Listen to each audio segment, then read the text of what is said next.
k'a fɔ bi su in na an ka mɛn ka wele bila an ka bɛrɛbɛrɛtɔn ɲɛmɔgɔ ba dɔ ma ni ale tɛ maa dogolen jamana kɔnɔ o de kama ni an ye wele bila bamananw ko ten ko n'i ye maa wele n'i ma fɛn f'a ye i bɛ fɛn d'a ma walima i na fɛn yira a la o de hukumu kɔnɔna la sa wele bila mɛ maa min ma bi su in na ani ale bɛna jɛ ka baro kɛ maa dogolen tɛ nka kuma ko k'a fɔ ko mun y'a ɲɛ a fɔcogo ko mun y'a tiɲɛ a fɔcogo kama sa aw sagara ale ni bɛnkɛ fanba an bɛ radio sigida kumaso kɔnɔ ka nɛgɛ kɛrɛfɛ to Usumani Jawara bolo walasa an bɛ a fɔ lamɛnbaaw ye ko an ka maa weleli ale studio kɔnɔna sɔrɔ donc maa min don fɛnɛ ka daminɛ san 1991 a jɔyɔrɔ bonyana jamana baaraw la kosɛbɛ a y'a cɛsiri o la kosɛbɛ ko bi an bɛ fɛ ka surafoli ta k'a di a yɛrɛ ma ala ka a yɛrɛ ɲininka ni maa min don ko mɛ dan ye mɛntigila ye o y'o ye siga t'a la ɲɛfɔ o kumana an ka cɛkɔrɔba an ka foli bi i ye ne fa i ni su n bɛ kuma daminɛ ni foli ye a diyara ka radio sigida kunkan lamɛnnaw bɛɛ fo a diyar'u ye k'u waleɲuman dɔn a diyar'u ye k'aw ka équipe bɛɛ fo aw bɛ baara min na peut-être aw yɛrɛ t'a nafa dɔn mais a nafa ka bon kojugu parce que maliyɛnw ka problème ba ye min ye kɔngɔ min bɛ maliyɛnw la bi kɔngɔba min b'u la o ye information kɔngɔ de b'u la parce que maliyɛnw bɛɛ dibi de la ko min bɛ kɛ ka kɛ jamana kɔnɔ u t'a dɔn u t'a ɲɛ dɔn gɛlɛya min bɛ jamana kan u b'a conséquence dɔrɔn de mɛn u b'a mɛn ko kasara kɛra yɔrɔ dɔ la mɔgɔw ye ɲɔgɔn fara yɔrɔ dɔ la ministre sɔrɔla yɔrɔ dɔ la mais mun nana n'o bɛɛ ye u t'a dɔn or que pour que ka se ka fɛn furakɛ bana furakɛ f'i ka a dɔn mun de b'a jukɔrɔ donc o dun pour que a ka se ka kɛ information ka di maliyɛnw ma o ye kelen a filanan décision minnu bɛ taa gouvernement fanfɛla fɛ ani ni élection bɛna a kɛra référendum a kɛra présidentiel a kɛra législative a kɛra maire pour que mɔgɔw ka se k'u ka ɲɛmɔgɔw sugandi tubabu b'a fɔ en connaissance de cause ka sɔrɔ u y'a faamu f'u ka kibaruya sɔrɔ aw b'o baara de la ka maliyɛnw b'o dibi la o de kama ko aw ka baara in nafaba de b'a la n nana bi ka aw ka équipe jaabi pour que question o question n'a b'aw fɛ n'a b'aw lamɛnnaw fɛ aw yɛrɛ b'a dɔn min y'u hami ye bi ɲininkali jumɛn de b'u fɛ bi u b'a fɛ ka mun de faamu bi aw b'o ɲininkali de kɛ ne fɛ n b'a essayer ka jaabi après je crois que deuxième partie aw bɛna kuma di radio lamɛnnaw yɛrɛ ma donc kuma b'aw bolo ni ɲininkali o ɲininkali n'a b'aw fɛ a se ka poser n b'a jaabi ayiwa nin diyara n ye an ka maakɔrɔ nka hali bi an ma tila ɲɔgɔn na an b'a fɛ k'a dɔn maakɔrɔ e yɛrɛ ye jɔn ye ani i ye kalan jumɛn kɛ jamana kɔnɔ an b'a fɛ k'o dɔn ne ye Choguel Kokala Maïga ne ye MPR u b'a fɔ min ma ko mouvement patriotique pour le nouveau président de ye ne ye MPR sigira 1995 en réalité a kun sigira kabini 1993 waati la an ye parti kɔrɔ min bɛ fanga la ka Musa to fanga la u b'a fɔ ma ko UDPM an y'o tɔgɔ de da mais fanga kun siranna ko o tɔgɔ tɛ se ka da parti la donc an y'a yɛlɛma ka kɛ MPR ye donc kabini 95 ne bɛ MPR ɲɛmɔgɔya la élection minnu kɛra Mali la fo kabini 95 fo sisan an y'u bɛɛ participer a kɛra présidentiel a kɛra législative a kɛra communal alors pour que k'a yira u la MPR ye parti min ye bi élection baw laban minnu kɛra o ye élection communale 2016 i y'a dɔn bi bina Mali la parti 200 ɲɔgɔn de bɛ Mali la mais élection ye résultat ye min de di n'i ye partiw ta Mali la parti baw MPR ye parti 5nan ye parti minnu bɛ MPR ɲɛ o ye minnu ye fanga kɛ ka kɔrɔ n'i ye Adema ta a ye san 10 kɛ fanga la RPM bɔra Adema la IRD bɔra Adema la CODEM bɔra Adema la donc olu dɔrɔn de bɛ MPR ɲɛ o b'a yira k'a fɔ ko MPR ye parti ba de a bɛ Mali yɔrɔ bɛɛ la donc n bɛ se ka min fɔ MPR kan o de ye nin ye a filanan n'i ye parti ta parti fana a élu dɔrɔn tɛ a ka fanga ye mun ye ni débat bɛ kɛ jamanadenw hamiba hami bɛ jamanadenw na u bɛ se ka hakilina jumɛn de d'u ma pour k'u ka lafaamu u b'a fɔ ko les messages politiques du parti a kɛra kɔrɔnfɛ kɛlɛ ye u b'a fɔ ko rébellion a kɛra jamana lakana ko a kɛra référendum ko a kɛra dialogue politique ko donc a bɛɛ impère ka ligne a jɛlen don aya bɛɛ b'a faamu fana donc c'est l'un des partis son discours est le plus clair donc o de b'a dɔn o de b'a kɛ bi bi na yɔrɔ o yɔrɔ ni parti kuma fɔra ni parti bɛɛ kumana bɛɛ b'a fɔ ko mais impère hakilina ye mun ye pour que k'a dɔn parce que c'est toujours bien analysé par exemple n'i ye kɔrɔnfɛ kɛlɛ in lajɛ impère est le seul parti min ye jateminɛ kɛ k'a dɔn tigitigi bana min bɛ Mali la mun de don parti tɔ bɛɛ bɛ kuma u b'a essayer ka solution ɲini i n'a fɔ banabaatɔ min taara dɔgɔtɔrɔ fɛ a ma analyse kɛ a bɛ wuli k'a fɔ k'ale bɛ se ka furakɛ impère ye analyse kɛ k'a dɔn tigitigi rébellion bɔra yɔrɔ min a cause ye mun ye jɔn de y'a wuli intérêt jumɛn de b'a jukɔrɔ u b'a fɛ ka min de kɛ Mali la tabarikala y'o kɛ k'a sɛbɛn gafe dɔ la gafe in tɔgɔ ye les rébellions au nord du Mali de d'origine à nos jours donc n'i b'a fɛ kuma min fɔ impère kan o de ye nin hakɛto b'a la sallallahu rasul ayiwa président ni diyara n ye an y'o de fɔ k'a fɔ jamana kɔnɔ ko yanni k'i pan yanni kotigi ka pan i laban i bɛ panko fila kɛ o de kama n'a ma ɲɛ k'a fɔ an ye wele bila i ma bi a ka d'an ye kuma minnu b'an kɔnɔ ani ɲininkali minnu b'an kɔnɔ ani maa minnu bɛ k'an lamɛn sabu an y'o de fɔ radio in sigilen bɛ o de kama ka se ka kumada di maaw ma gɛlɛya min bɛ jamana kɔnɔ waasa o gɛlɛya bɛ se ka ɲɛdɔn cogo min na ani aw minnu bɛ yen ni aw y'a daminɛ kunun ka fara bi kan aw b'a la bi anw tɛ minnu dɔn ka se ka o ɲɛfɔ anw ye anw ni lamɛnbaaw waasa an bɛ se ka dɔn jamana bɛ jɔ cogo min na an bɛ fɔlɔ ni ɲininkali min ye n'i ye an ka jamana ta ka lajɛ bi président bɛɛ bɛ ka kuma accord d'Alger kan accord d'Alger sabu n'i ye Mali gɛlɛya fɔ bɛɛ b'a fɔ ko accord d'Alger ko an bɛnna fɛn dɔ kan accord d'Alger yɛrɛ ye mun ye mun de don mun b'a kɔnɔ accord d'Alger yani n k'a fɔ mun de b'a kɔnɔ n k'a fɔ mun de y'a kɛ an taara accord in signé bisimila y'a dɔn rébellion wulila 2012 président bina ka bɔ fanga la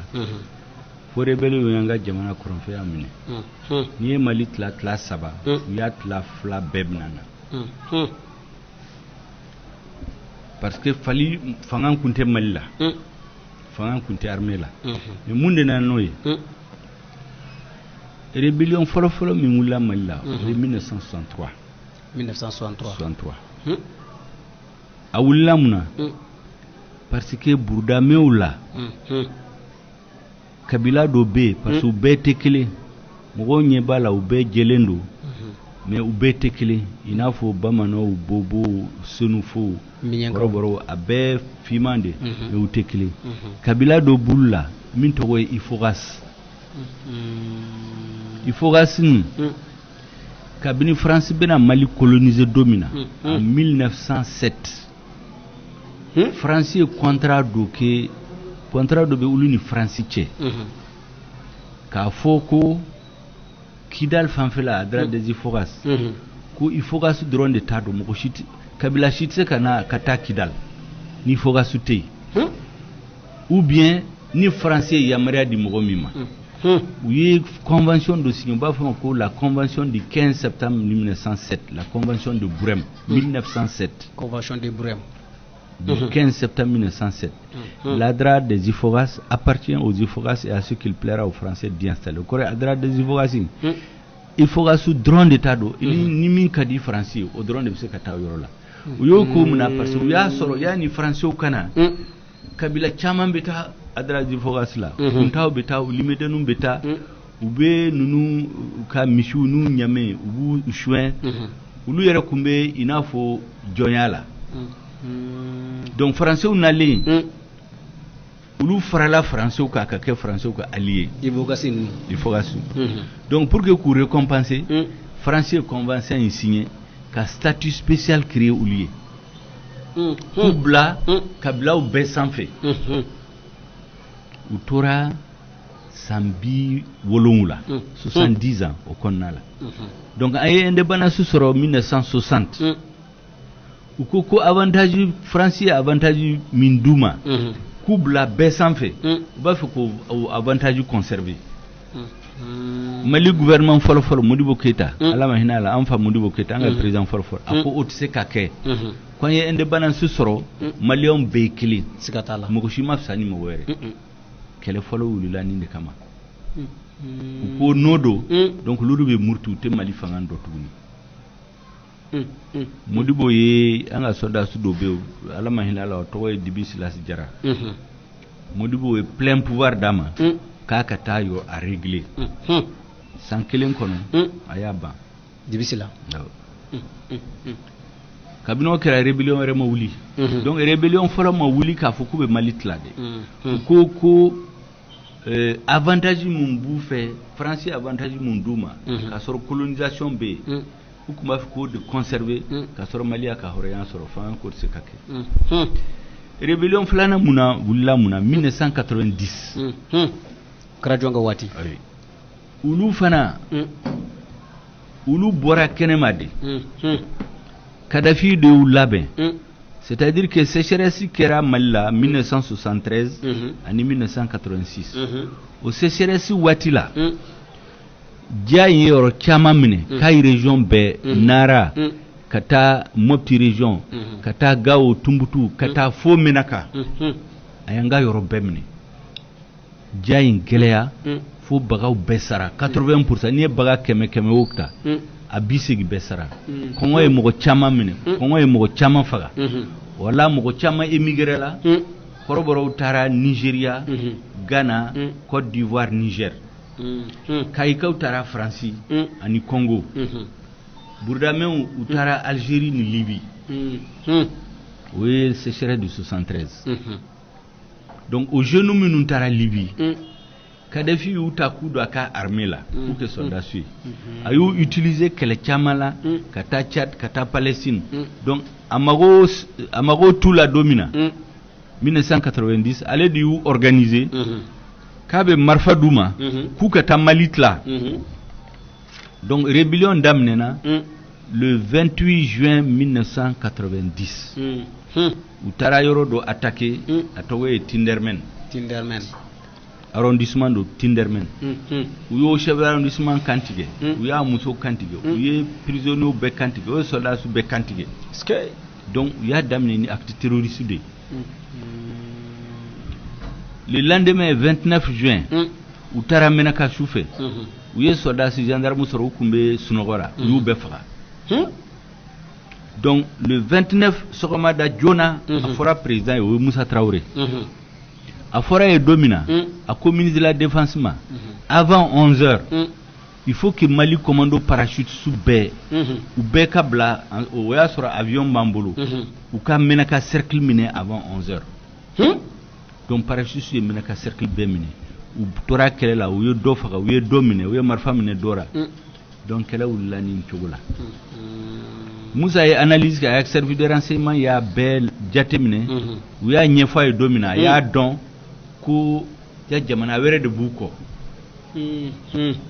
en ce moment aye soda su nyemoro ay réunion que nous le 16 juillet 1990 akuma kombe kalo saba de dawma lebi kononto aw kana foye ko rebellion bana mais nar même mogo be fin wo fin la abidi awma aw be sala ou bien aw te sala ko kul be sala 16 juillet 1990 16 août au te kalukeli 16 septembre au te kaloufla mais déjà le 12 septembre au Corée en 54 jours ministre de la défense na fu Moussa Garabuta ko kelebana ku serula ku yuchi tabarakala Moussa ko en ce moment minun tora minun massa u nyemo ye yad agali o yad kele yad agali kelen yad adi kele ade ya nyemo yala fu kuma mine ka faga abulla ka ti dogo intala de Moussa Deli kana faga mimbe pese opération mine soda su nyemo ya o kidal ako pour ka toy fo ka sebende ke kwata sefla kwatina kele wuli jamais Mali ko yad agali kwa ka sebenke ka sebenke ko kwata sefla ko sembora la kutina kele wuli malla ko jenka wuli tuguni en ce moment ou batoy ko sebenka di donc en ce Moussa ko kukutoy maintenant o mogo minun tora comme ulu ko kumaliondo vraiment u kana nawe Bamako u kana fo be munde fe comme ya don sisa kute se Malla ka soro maliondo u bɛ mun de fɛ u ko tiɲɛ yɛrɛ la sisan k'u mago bɛɛ sara k'a tora mɔgɔ 250 vraiment u bɛ président deli n'a bɛ se ka sira sɔrɔ u ka se ka baara d'u ma n'u bɛ se ka dɔ sɔrdasiya la ni min bɛ se ka dɔ sɔrdasiya la ni bɛ se ka baara wɛrɛ sɔrɔ pour que u kana to comme ça parce que Kadhafi y'u bɛɛ bila ka taa en ce moment président ko k'u ka fiche d'u ma bɛɛ k'i tɔgɔ sɛbɛn e bɛ bɔ fraction min la e bɛ bɔ du min na i ba ye jɔn de i fa ye jɔn ye i mɔkɛ ye jɔn de pour que u k'a dɔn k'e ye maliyɛn tigitigi en ce moment enquête bɛna kɛ e kan mais i bɛna n'i ka marifa ye u b'a fɔ ma ko cantonnement o kan ka kɛ le 28 mars 1991 Musa binna le 26 mars donc au cantonnement ma kɛ tuguni donc au cantonnement jɔra maintenant fili fɔlɔ min kɛra an bɛ gɛlɛya min na bi a daminɛ le 26 mars parce que Musa binnen ko fanga kura min nana u ye mun de fɔ u ko rebelle ninnu ko Mali jugu tɛ yen ko mɔgɔ minnu don k'u ka fanga de ye Musa ka fanga u ye kɛlɛ min wuli ko kɛlɛ de ye Musa ka fanga nakasi pour que olu ka se k'a bin donc rebelle ye mouvement démocratique fan dɔ ye i y'a faamu donc y'u wele ka na Bamako mɔgɔ minnu kan ka t'u ka marifa ye le 28 mars k'u mɔgɔ 250 u nana fɔ k'u kana ko rebelle tɛ tuguni k'olu fana ye mouvement démocratique mɔgɔ dɔ ye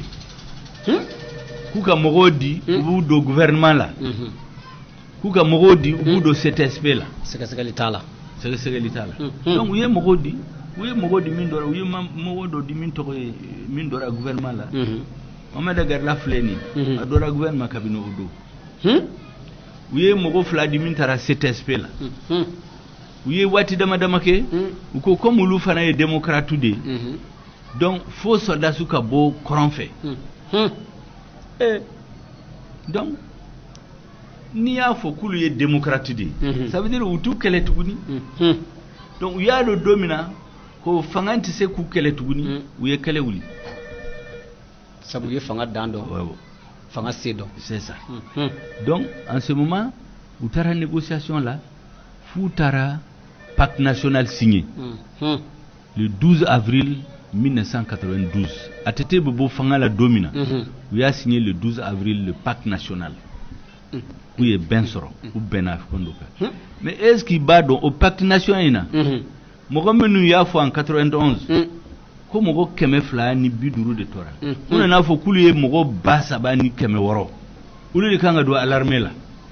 mɔgɔ 250 o nana wolo maa 2,600 la 3,600 an ka gouvernement continuera k'u ta donc u ye mɔgɔ 2,500 don armée la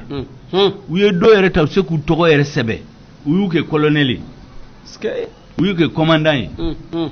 donc a nana kɛ fɛn min ye mérite t'a la o ye kelen a filanan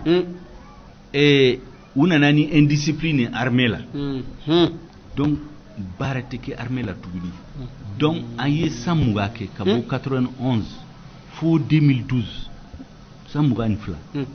san 21 kɛlɛminɛnw tɛ san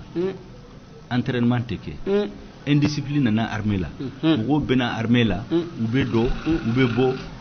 n'a man di u bɛ bɔ bɛ kalo 2 kɛ u bɛ segin ka na u b'u ka place ta tuguni ɲɛmɔgɔw commencera k'u denw ta k'u don armée la ɲɛmɔgɔw politique ɲɛmɔgɔw président n'a ka ministre donc armée taara kɛ min ye armée taara kɛ ni min tɛ baara sɔrɔ ni min den dɛsɛra ka kalan kɛ u t'u don armée ni police ni gendarme la donc armée tiɲɛna san 21 kɛlɛminɛnw tɛ san entraînement tɛ kɛ indiscipline nana armée la jalaw bɛ di comme ça an nana ka généraux hakɛ min sɔrɔ ani colonel ka sɔrɔ u tɛ kɛlɛ la foyi la donc to ninnu y'a don don min na ko kɛlɛminɛnw bɛɛ tiɲɛna kɛlɛminɛnw tɛ yen n bɛ taamasiyɛn kelen d'a ma pour que u k'a dɔn ko tiɲɛna bisimila i y'a dɔn kɛlɛ wulila 2013 opération Serval nalen u nana ni avion 2 min bɔra Tchad ka na u bombarder Konna avion 2 bɔra France ka n'u bombarder Jabali donc avion 4 mais kɛlɛ bɛ wuli don min na 2012 o y'a sɔrɔ hali o avion kelen kun tɛ Mali bolo mais 1991 Musa bɛ bɔ fanga la don min na o avion hakɛ min b'an bolo a bɛ tɛmɛ 35 kan dɔw yɛrɛ ko o avion ɲɔgɔn 40 de kun bɛ Mali bolo Musa bɛ bɔ fanga la don min na Musa bɛ bɔ yen don min a bɔra ka avion min to o avion taara min o si t'a fɛ ka jaabi kɛ mais a tiɲɛna o c'est comme n'i ye mobile kura san ka bila tile kɔrɔ n'a ye 100 ans kɛ 120 kɛ tile kɔrɔ a tiɲɛna a bɛ tiɲɛ o ye kelen kɛlɛminɛnba minnu sɔrɔ hélicoptères les chars les BRDM les fusils d'assaut les orgues de Staline c'est-à-dire kɛlɛminɛn sugu bɛɛ kun bɛ Mali bolo jamana Afrique jamana si tɛ se k'i ɲɛ don Mali la bɛɛ b'a dɔn c'est l'armée la plus puissante de l'Afrique au sud du Sahara ni Afrique du Sud bɔ a la Afrique farafin jamana si tɛ se ka wuli k'a fɔ k'i b'i ɲɛ don Mali la waati la hali ni min ye kɛlɛ wuli Mali nɔfɛ en 1 heure de temps Mali président bɛ se ka jamana bɛɛ tiɲɛ ka tiɲɛ ka bɔ i bolo donc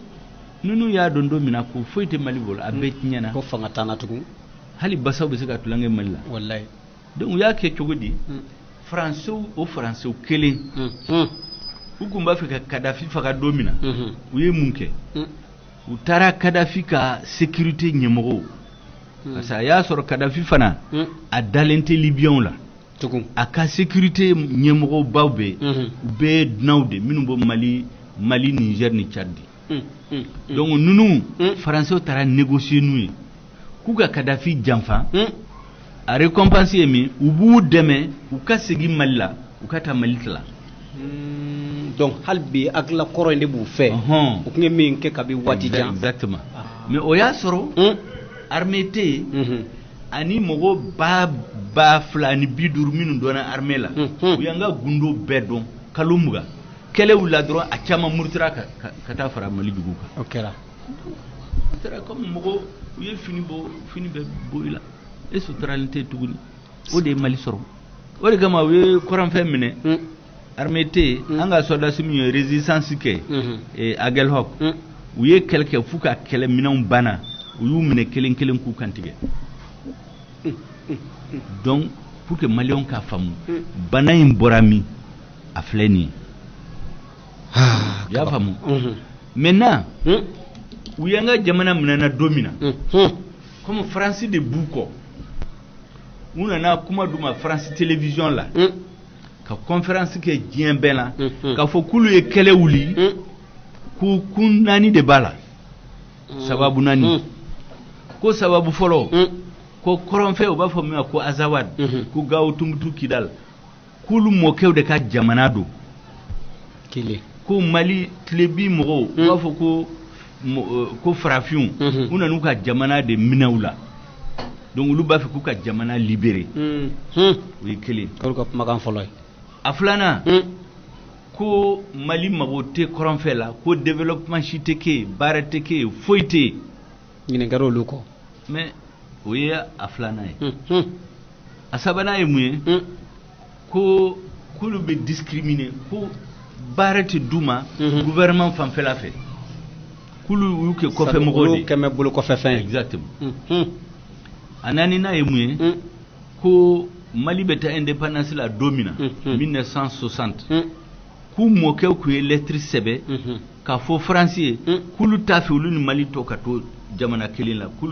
tɔgɔ o waati la Mali tɔgɔ ye ko Soudan français k'olu t'a fɛ ka to Soudan français la u b'a fɛ k'u ka jamana d'u ma ko France y'o mot kɛ ko erreur de kan ka corriger sisan o de kama France b'u dɛmɛ donc u b'o de fɔ yɔrɔ bɛɛ la nin y'u ka kun 4 de ye exactement u ka kɛlɛ wuli kun yɛrɛ de ye exactement u b'o de fɔ Mali gouvernement wulila k'a fɔ k'a bɛ kɛlɛ ɲɛnabɔ ni kuba 4 ninnu ye k'a sɔrɔ a bɛɛ ye nkalon c'est comme si bana bɛ e la u taara analyse kɛ u ye faux résultats de ta k'a fɔ k'u bɛ ordonnance d'i ma n'ordonnance d'i ma a se k'i furakɛ o a se k'i furakɛ e b'a ɲini yɔrɔ min na o tɛ exactement pour que nkalon don pour que k'a dɔn ko nkalon don bisimila ne ye n sigi ne ni n ka parti ɲɛmɔgɔ ye professeur Isaka Singare an ye san 6 de kɛ k'a sɛgɛsɛgɛ ka taa faransi ka taa internet la ka taa bibliothèque faransi la ka taa livre min sɛbɛnna mali kɔrɔnfɛya kan ka bini tubabu bɛna don min na an ye livre fɔlɔfɔlɔ min kala a kun sɛbɛnna 1898 c'est-à-dire 121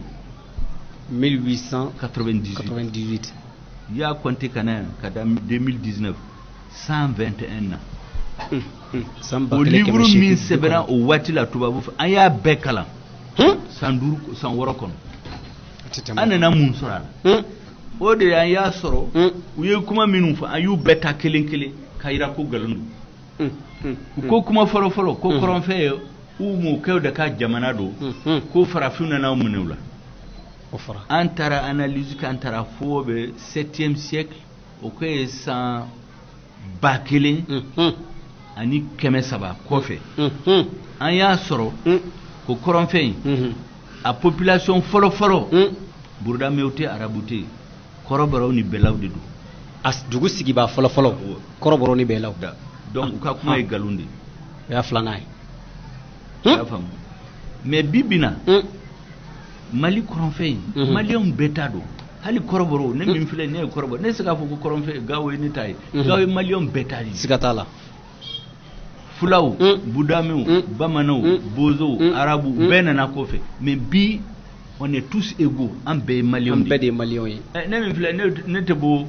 gawo mais ne ka du bɛ bamako est ce que bamako ka bɛ se k'a fɔ ko ne ka du tɛ abada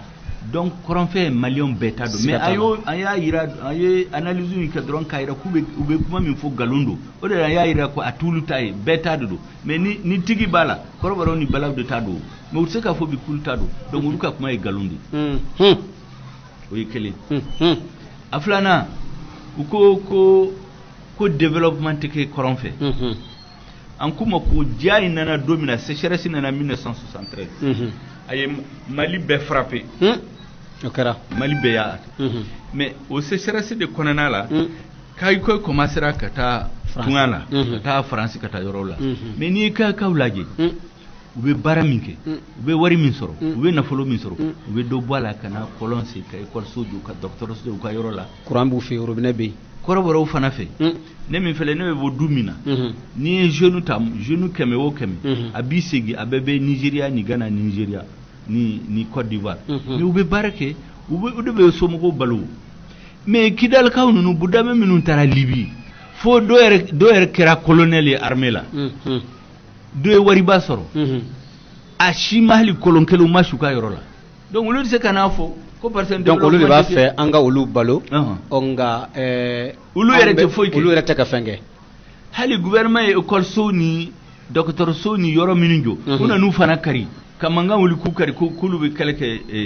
développement o de b'a yira ko nkalon don o fana ye nkalon ye o ye nkalon ye o saba ye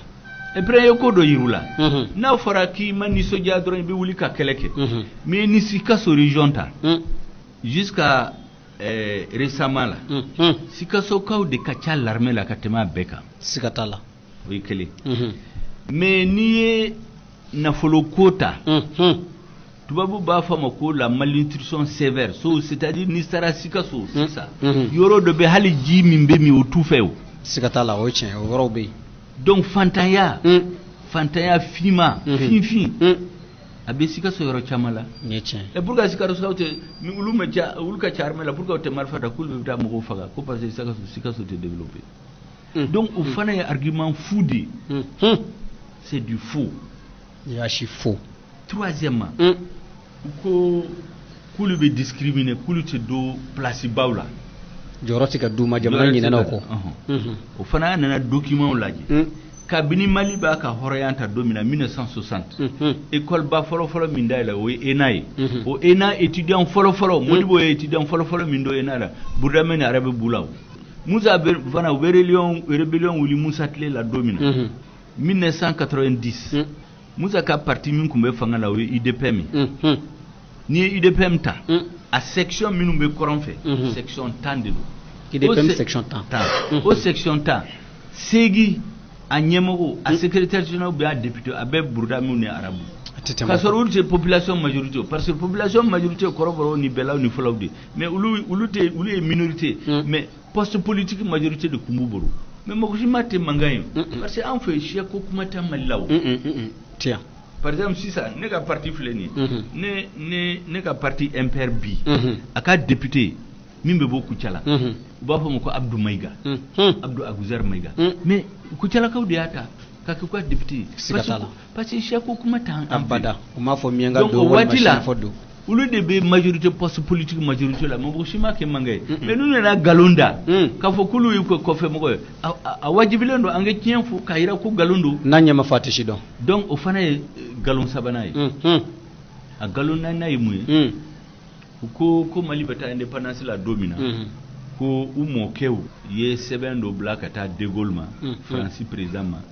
ko kan'a to olu ka to Sudan fɛ k'olu b'a fɛ k'olu ka hɔrɔnya ta u dama o lettre fana y'a sɔrɔ nkalon don o lettre fana tɛ tiɲɛ tiɲɛ min y'a sɛbɛn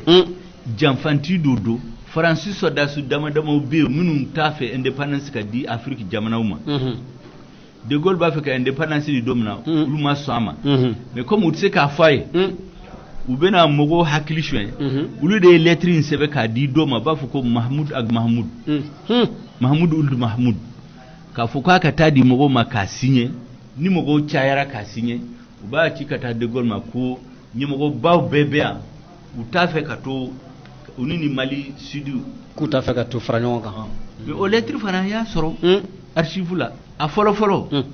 mɔgɔ minnu y'a ta mɔgɔ ba tisi kelen t'a la c'est-à-dire mɔgɔw dama-damaw sɔrɔ k'u hakili suɲɛ dɔrɔn ka signé Français y'a vérifié u y'a sɔrɔ danaya mɔgɔ si t'a la Faransi faamaw yɛrɛ bɛ nin kalama u y'a sɛgɛsɛgɛ u y'a dɔn o de kama u ma jaabi d'a ma parce que an y'o lettre sɔrɔ ayiwa président aw ka nin sɛgɛsɛgɛli in kɔnɔna la et puis lettre in kɔnɔna la n bɛ tila u ye min sɛbɛn u m'a fɔ k'olu b'a fɛ ka indépendance sɔrɔ u y'a fɔ k'u fara ka bɔ farafinw kan mais olu b'a fɛ ka to Faransi la k'olu yɛrɛ tɛ indépendance fɛ ou bien n'o ma ɲɛnabɔ olu b'a fɛ ka fara Maroc kan ou bien ka fara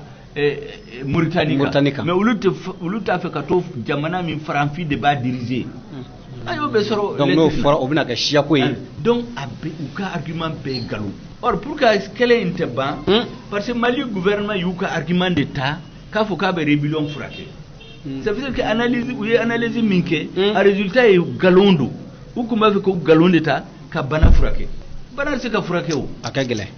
o de kama an ye bana in sɛgɛsɛgɛ k'a dɔn sisan an de bɛ se ka ordonnance ɲɛnaman sɛbɛn o de kama i y'a fɔ Mali kɔnɔ responsable politique bɛɛ a si ma analyser ne de y'a kɛ san wɔɔrɔ de y'a kɛ k'a faamu maintenant k'an y'a faamu an bɛ se ka solution sɔrɔ a la o solution bɛ yen o président an b'a fɛ ka ɲininkali min kɛ aw ka parti ka nin sɛgɛsɛgɛli in kɔnɔna la n'o ye MPR ye wulikajɔ in n'a b'a kɛ walasa ka se ka jamana yɛrɛ kɔnɔko dɔn gɛlɛya min bɛ yen n'a fɔ i bɔra k'a fɔ cogo min na yalima jamana gouvernement ye aw dɛmɛ a wulikajɔ la wa walima parti y'a kɛ a yɛrɛ de parti y'a kɛ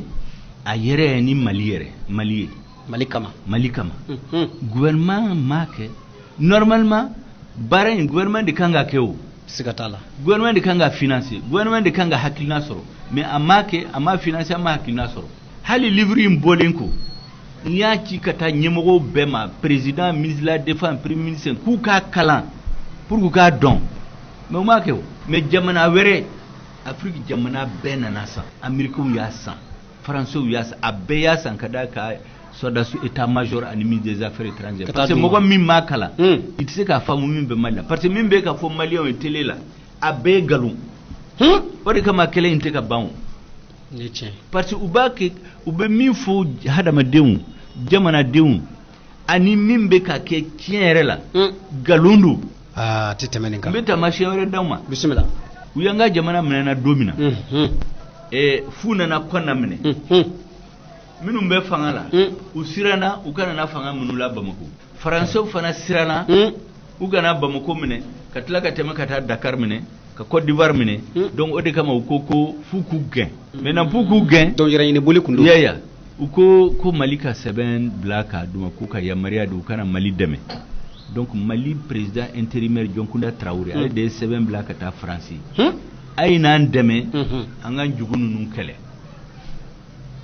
mais lettre in na a ma fɔ ko Mali Faransi soldats kana Mali dugukolo kana sigiyɔrɔ minɛ a fɔra k'u kana ni avion ye ani hélicoptère ye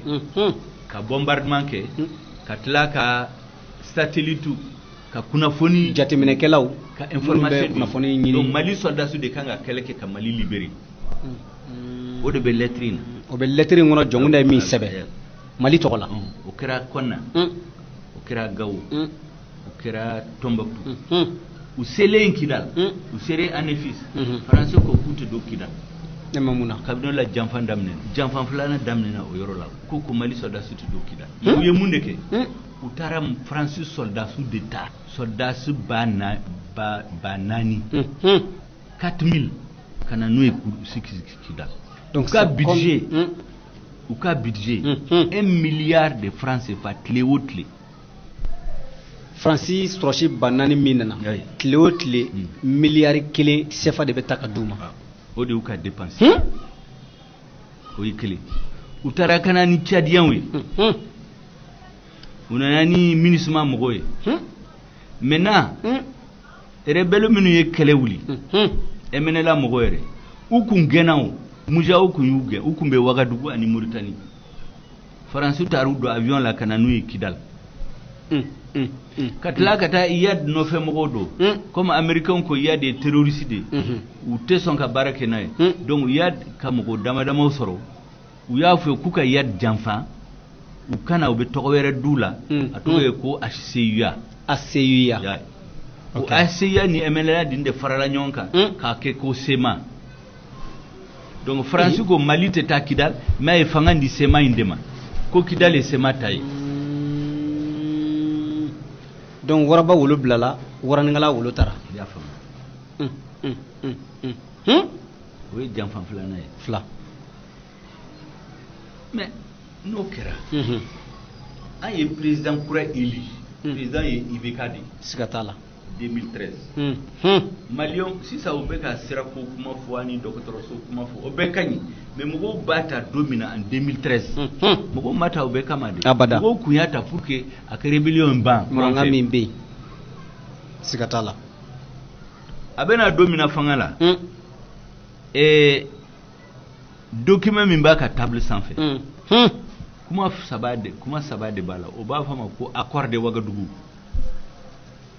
au point saba a fɔlɔ ye mun ye ka élection kɛ o élection kɛra a kɛra président ye a kuma filanan ye ko rebelle hali minnu bɛ Kidal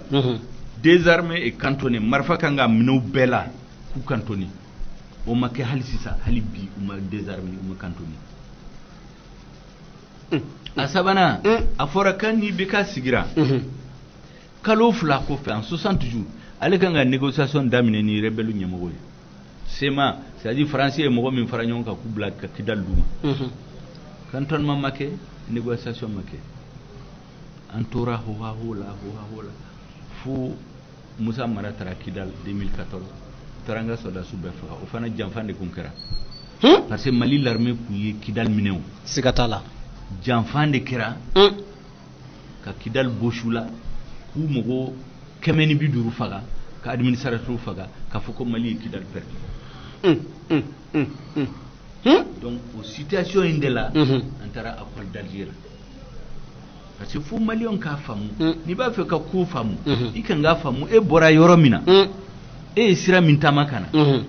o de f'i ye pour que i k'a faamu pour que accord in signer accord in bɛ signer don min na o y'a sɔrɔ Mali kun birilen don fanga tɛ Mali la o Mali a bɛɛ perdu a kɛra ko Mali de bolo nɔminen de Mali dɛsɛlen de ye nin sɛbɛn ninnu tɛgɛnɔ bila i y'a faamu faamuna donc comme a tɛ se k'a fɔ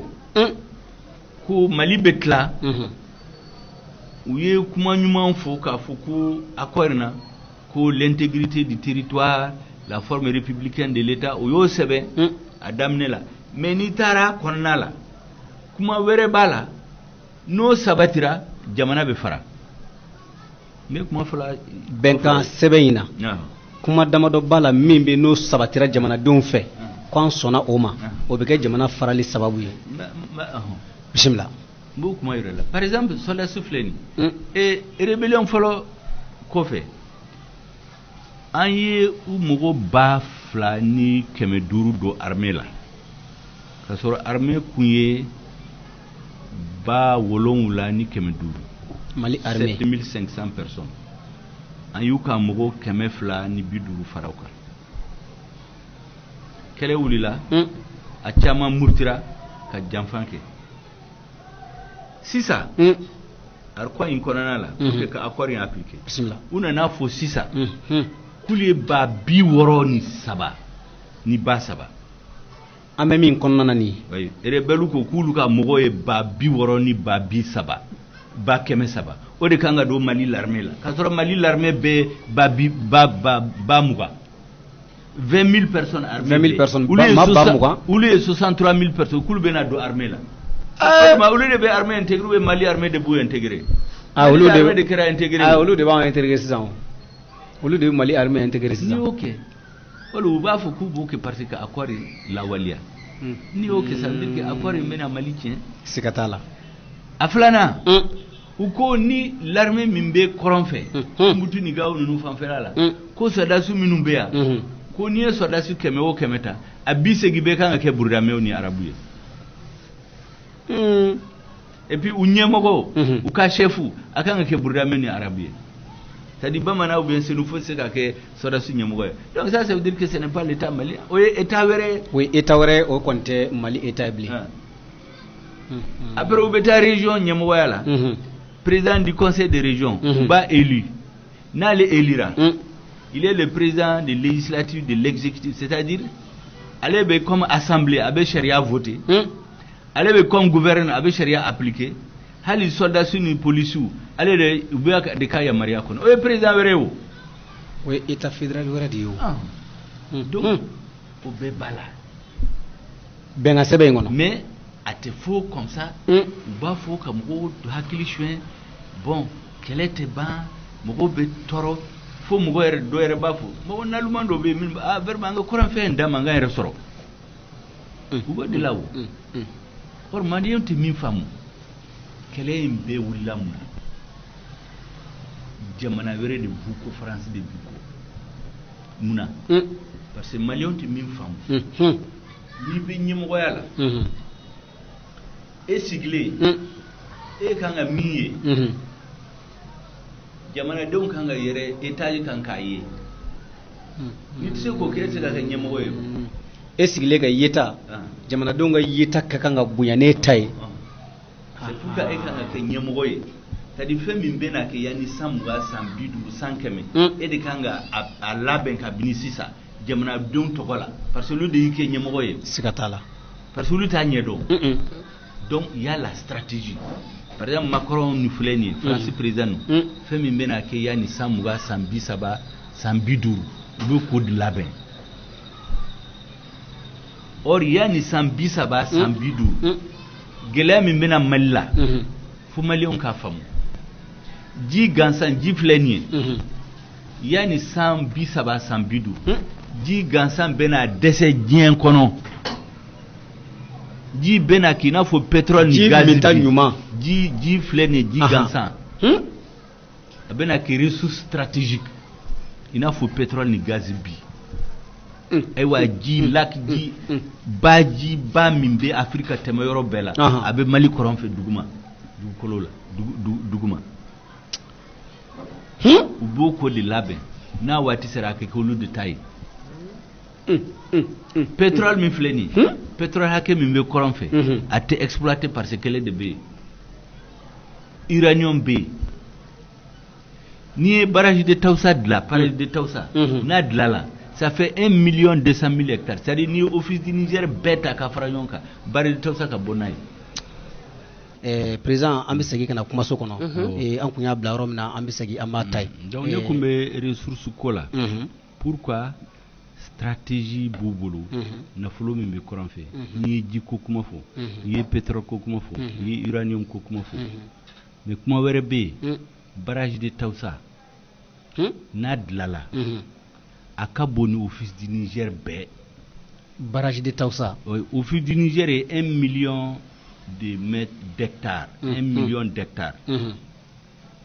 hectare million kelen barrage de Tawusa n'a dilanna projet min kun bɛ yen ka Musa to fanga la 1 million 200 000 hectares hectare million kelen ni ba fila a filana a bɛna courant min di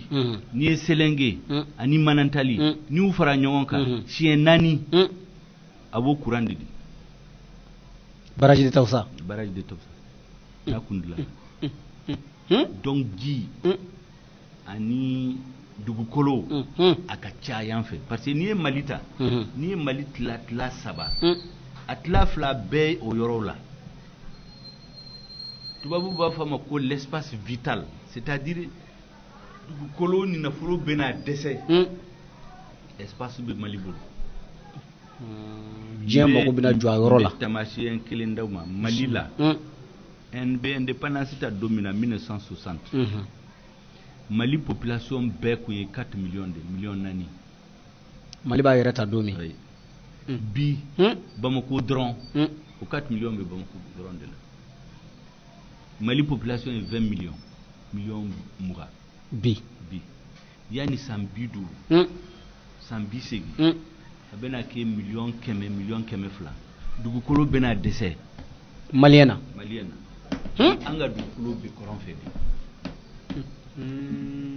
ɲɛmɔgɔw kan ka baara kɛ ka sini ani sini kɛnɛ k'o labɛn kabini bi tubabu b'o de kɛ o donc olu ni mati ja i kɛ hɛrɛ kama olu mago b'u yɛrɛ ta de la mais o bɛɛ b'aw kɛ tan de c'est-à-dire dɔ b'i plaigner France la État bɛɛ b'i ka intérêt de défendu o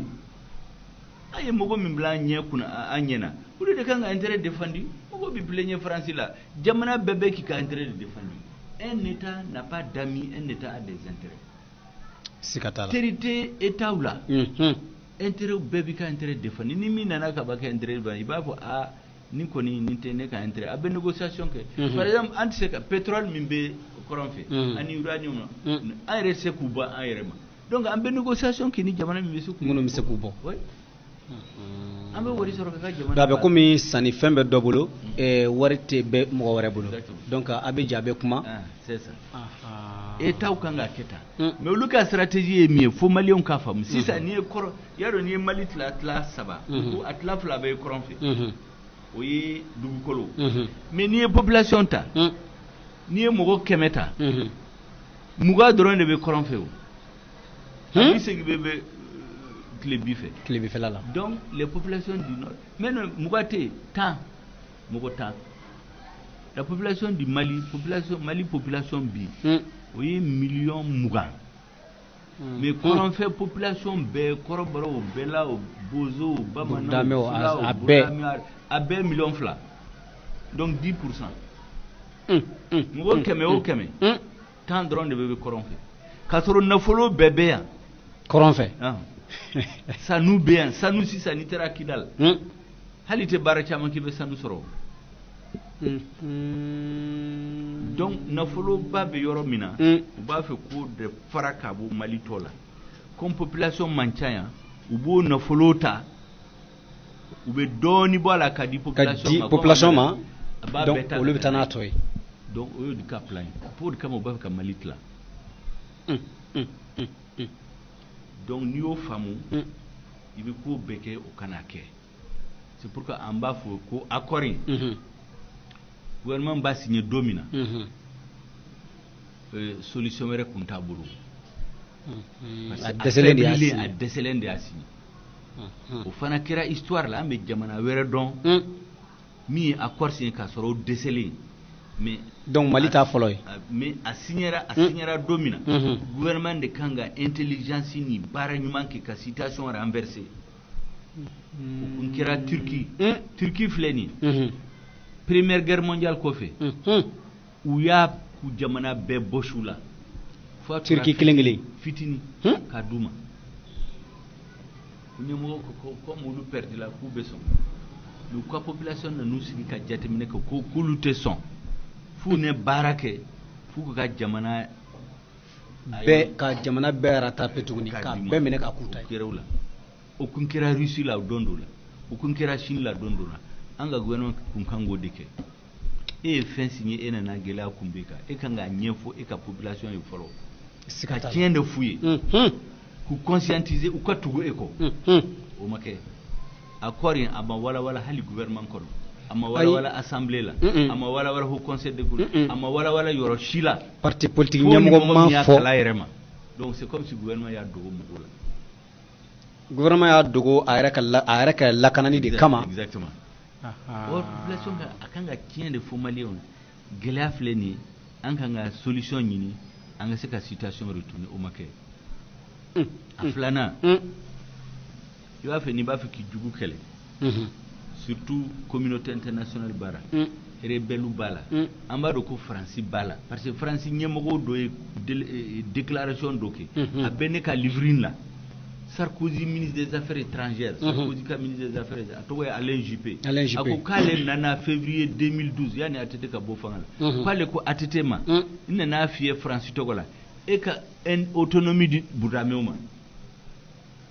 France bo defé anu cegleray ayo defo ou ka ministre des affaires étrangères Jean-Yves Le Drian comme ministre de la défense ako koronfe mogo ani tlebi mogo wi san chamanke utase ka ben jamana kelen kono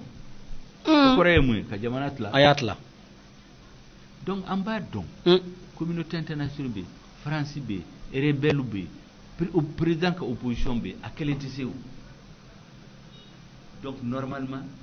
akangi appuyer aka peuple beka majorité opposition a beka nga fo malien sisa anga ntege de nyoma abe bendeme anga se ka kelenke ale mo ke amake manyefo aya ke ale ga koyi na no fe mo ni ngadinyi mena ni o fanake e ka baraka nga clé ni ka bara ma clé ijugo be se ela donc yo deke parce que où est Galonda la domina ko affaire Tomi ko impliquer ndo yurgu do la France o ka la sirande kamna la sirala ko donc min kadi abaduma donc ya to la ka fo non lié kuma foye mais min kera o wati konala Mali a ka situation be perdu asabana ni ba fe ka fo ki te son fin doma fi ere ka klika baraki chogola ike baraka chogola baraka daw nyonche par exemple beba do armée de kuntiena beba fo o do ka on beto ka fuku nyemo de l'armée janfa ou de Mali janfa mi Mali soro kuma reta la janfa de Mali soro sikatala mais o janfa pour que ka redresser fi ka l'armée jotuguni ka fanga koro min be l'armée la korole ka Musa to fanga la ko nyogon segiala mais pour ka sigala baraka na ka nyama mais ni yurgu tiara armée ka kola barata ke tuguni akagele président nale aye fanganta dron ole ka laje soldat sumu ye keleke ka konna libéré ka gawo libéré ka tumbutu libéré che fariu jala duma ay généraux mogo minun ko be bamako be bureau la a commencé ka jala duluma ka généraux chama nommé ka so ruli remata kele la wallahi donc kabino kera mogo min be keleke courage dula gela nana kala ga mun fo ka 69 milliards nyom ka bo budget la ku bena kele minaw de sa soldat sur kera mogo bena donc ko 69 milliards là plus de 20 milliards au kera surfacturation c'est-à-dire au fara kan fu kera farangay ka do fara akamin ta fu chaussette ni keme fla keme saba kata facturer wa woro kata fen kolosa fo kana fo bi ko hélicoptère minun sala ko hélicoptère kololen dido e be ta fen kololen sa fen lankulu ka san ka soro e be kelela ni jugu yo do ila iti bonya tugudi wari soro la ka avion nani sa avion wari bora gouvernement budget la fo président yere ba fo an yere ka wari do ekara abena fo sisa ko wari bora ka avion worosa mais avion nani de nana mais avion flanya wari tarami flabe ko fe madum warben avion bena avion tenam atena tuguni amba kala mo wari dona yoro do la atena tuguni et puis avion nani fana minana pour se ka barake ma ko ngara dron ka torta kana o be sisa o ba fo ko yoro do la ko kelebe mo go be ka nyongom faga o be terroriste bira dugu do ka u bɛ sɔdasu wele sɔdasu se ka taa ko parce que carburant t'u bolo k'u ka mobile boli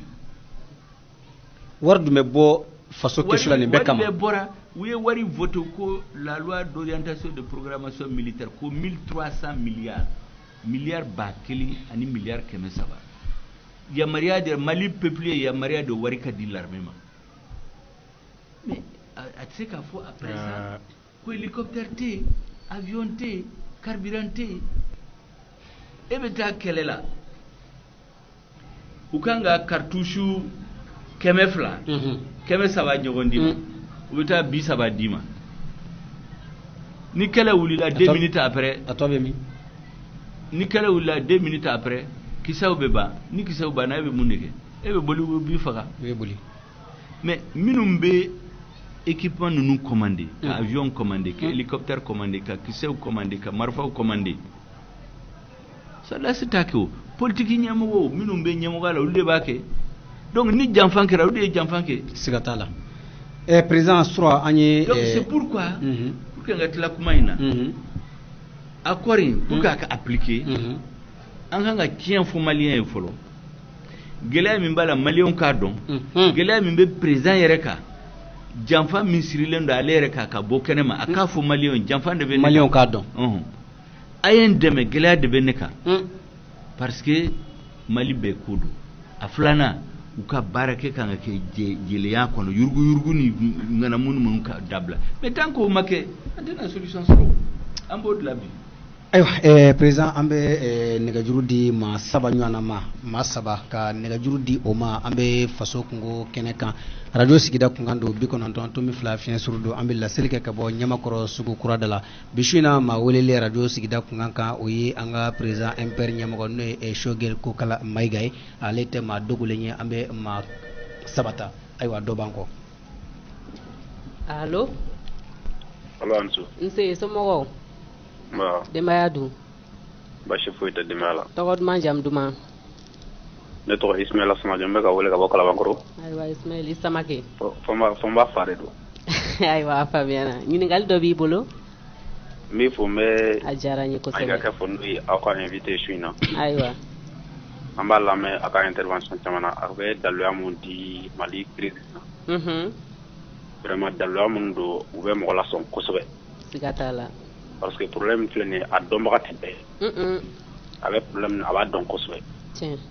o de kama ɲininkali damadɔ bɛ ne bolo ka ɲɛsin a ma ayiwa bisimila n'i ye ne yɛrɛkun kɔni ne ɲininka ne b'a fɔ den yɛrɛ la min ni Mali y'a sɔrɔ 1960 a binna ka bɔ an bolo